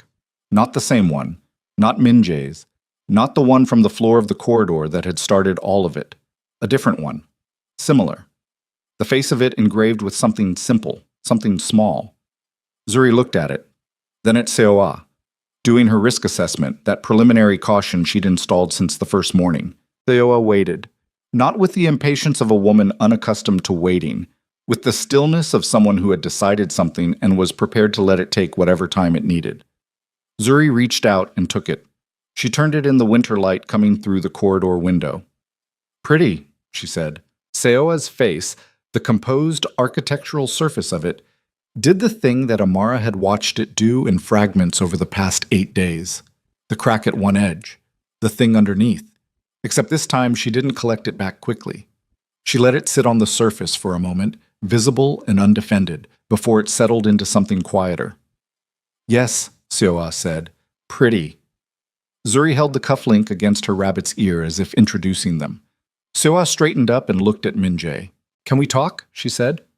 Yes, he said. He handed Zuri to Amara.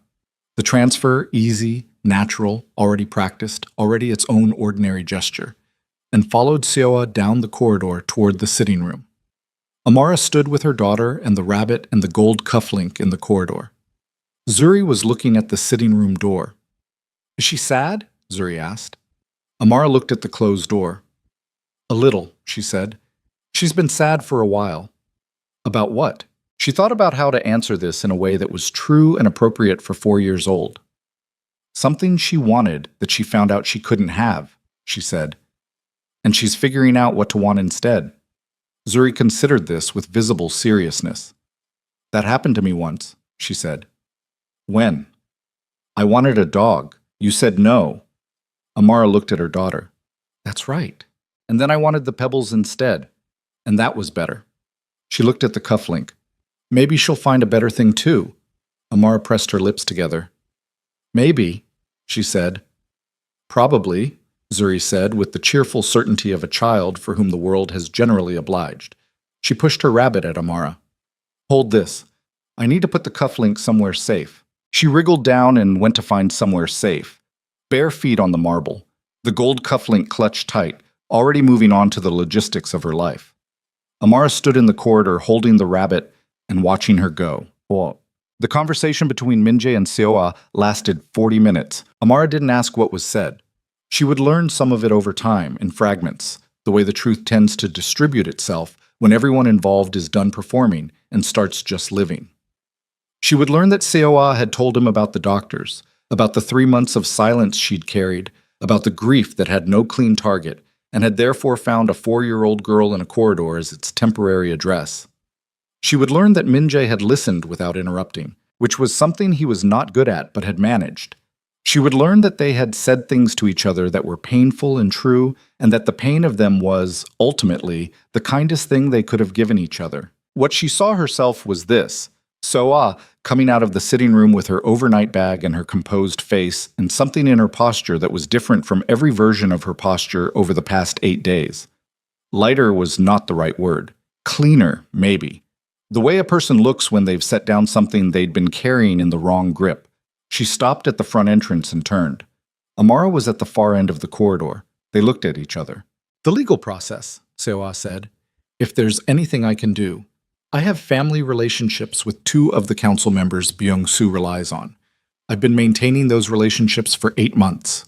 A pause. I'd like to maintain them differently, going forward. Amara looked at her. Why? She said. Not challenging. Genuinely asking. Seoa was quiet for a moment. Because that woman deserved to keep her child 22 years ago, she said, and I knew about that precedent. I'd known about it for years. It was presented to me when I came into this family's orbit as history, the way things had been managed. I accepted it as history without asking what it cost. Her jaw did the thing. Held. I'd like to be useful differently. Amara nodded. Seoa turned and walked out the main entrance. The cold came in briefly. The door closed. Amara stood in the corridor for a moment. Then she went to find her daughter. The months that followed were not easy. Nothing about them was easy. Byung-soo's challenge ran for 4 months in organizational proceedings that Min-jae managed with the systematic precision he brought to restructuring criminal networks. Methodically, without drama, one procedural step at a time. Seo-ah, true to her word, quietly realigned 2 of Byung-soo's council relationships in ways that were never announced and never needed to be. Dong-hyun's vote held. The challenge was dismissed in the 3rd month on procedural grounds and then again on substantive grounds in the 4th. And by the time the final ruling came through, Byung-soo's position on the council had been materially weakened by the accumulation of what the process had cost him. It didn't eliminate him. It was not a clean victory. It was the kind of victory that real life produces, which is to say it was partial and expensive and required ongoing maintenance and left scars. But it held. Zuri's documentation held. Spring arrived in Seoul at the end of March, tentative at first.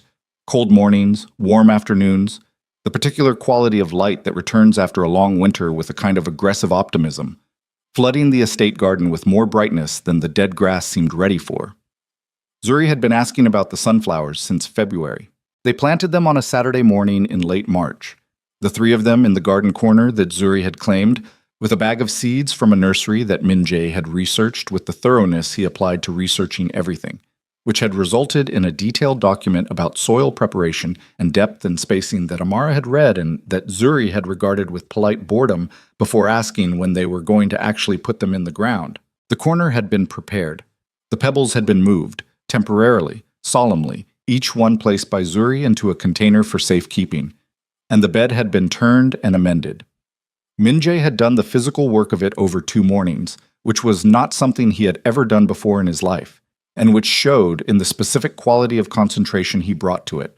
Amara had watched him from the kitchen window and thought about the 2 a.m. kitchen, the cold rice, the particular privacy of a man doing something ordinary badly and not minding. Now they were all 3 crouched in the dirt. Zuri had a packet of seeds in her fist. How deep? She asked. 1 inch, Min-jae said. She looked at her finger, held it against the ground, made a hole with her index finger at what she judged to be 1 inch, dropped a seed, covered it. She did this 7 times, moving along the bed with the methodical focus she brought to things she considered serious. Each seed its own hole, each hole covered, each spot smoothed with a small palm. When she was done, she sat back on her heels and looked at the bed. Now what? She said. Now we wait, Amara said. Zuri looked at her. How long? Couple of weeks before you see anything, a few months before they're tall. Zuri looked at the dirt. Then she looked up at the 2nd floor window, then back at the dirt. She stood up and picked up 2 of the pebbles from the container and placed them back along the border, marking the corners of the bed. I'm going to check every day, she said. Every day might be too much, Min-jae said. They need to grow in their own time. Zuri looked at him with the expression she used when she was considering whether adult logic applied to her situation. I'll check every other day, she offered. That's reasonable, he said. She picked up her rabbit, which had been set on the garden wall to observe proceedings, and tucked it under her arm. "Can we have breakfast now?" she said. "Yes," Amara said. Zuri headed for the house, already transitioning to the next agenda item, the garden filed away under active projects. Minjae stood up. He was dirty from the planting, hands dark with soil, a smear on his forearm, which was not a condition he had previously presented in Amara's experience, and which looked on him like something she didn't have the exact right word for. Present, maybe. Just present. She stood up beside him. They both looked at the bed for a moment, the 8 pebbles back along the border, the smooth padded earth. Somewhere underneath it, 7 seeds. "She'll want to dig them up to check on them," Amara said. "I know. We'll need a system for redirecting that impulse. I've been thinking about that. I thought if she had a journal to document the progress, something she could draw in, it might redirect the digging toward the recording."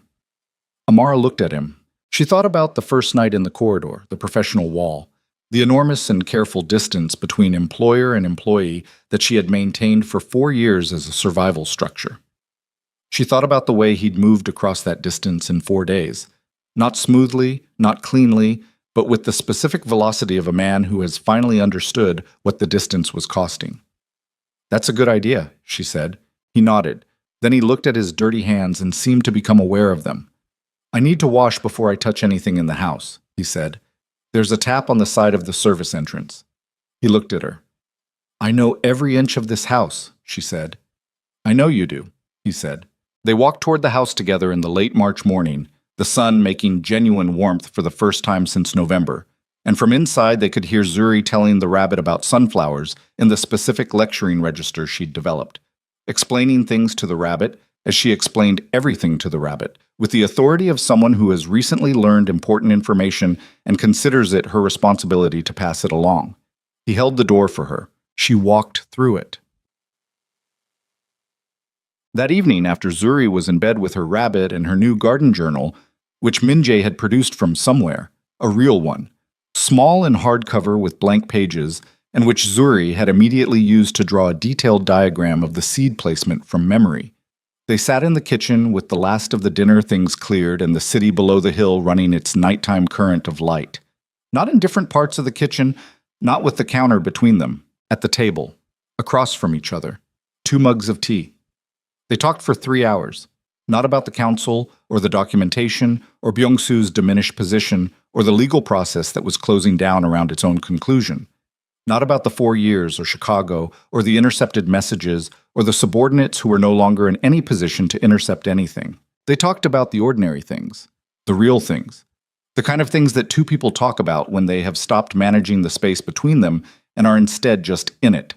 He told her about his father's kitchen, the specific brand of rice, how he'd stood at the counter as a child watching a man who frightened boardrooms eat cold food at 2 a.m. because the house was quieter then and he needed the quiet. She told him about Chicago in January, how the lake went iron gray in winter, how her mother had walked her to school in coats that weren't warm enough and had never once let her see that they weren't warm enough because certain things you protected your child from, and that was one of them. He told her about the photograph in his desk drawer, face down for 4 years. His mother, who had died when he was 11, and who had a smile. He said this looking at the table, not at her. A smile that he had been trying to locate the source of since the first week Zuri was in this house. She said quietly, "He has your eyes." He looked up. "Zuri," she said, "has your eyes? I know I said around the eyes she has mine, but the eyes themselves, the way they sit, that's yours." He held her gaze. She held his. The city ran its lights below the hill. The garden was dark outside the window, the sunflower bed invisible in the night, but there, the seeds in the ground doing whatever seeds do in the first nights after planting, taking in moisture, feeling for warmth, beginning the long, slow work of becoming. She reached across the table, not dramatically, not with announcement, just placed her hand over his where it rested on the table, the way you place your hand on something you are no longer pretending you don't want to touch. He turned his hand over.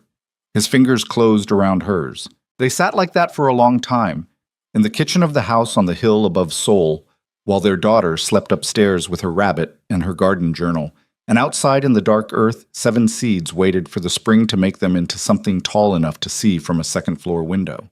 The feared Korean Mafia boss who had sat in a garden with 8 smooth pebbles in his palm. The woman from Chicago who had carried every burden alone for 4 years and had finally, in a corridor with a cufflink on the marble floor, reached the end of carrying it alone. The little girl who had wanted something tall and had simply, without drama, decided that was what she was going to have. The lost years were gone. They didn't come back. That was the true price of all of it, the one that didn't resolve, that sat permanent in the ledger, those 4 years of first that belonged to no one now but the past. But the garden was planted, and the spring was real. And in the kitchen above the city, with the lights running below and the night quiet around the house, Kang Min-jae held the hand of the woman he had lost and found and was still, carefully, imperfectly, learning how to keep. And for the first time in a very long time, the house on the hill felt less like a fortress, and more like the place where someone's life was actually happening. Outside, in the dark ground, the seeds were already beginning.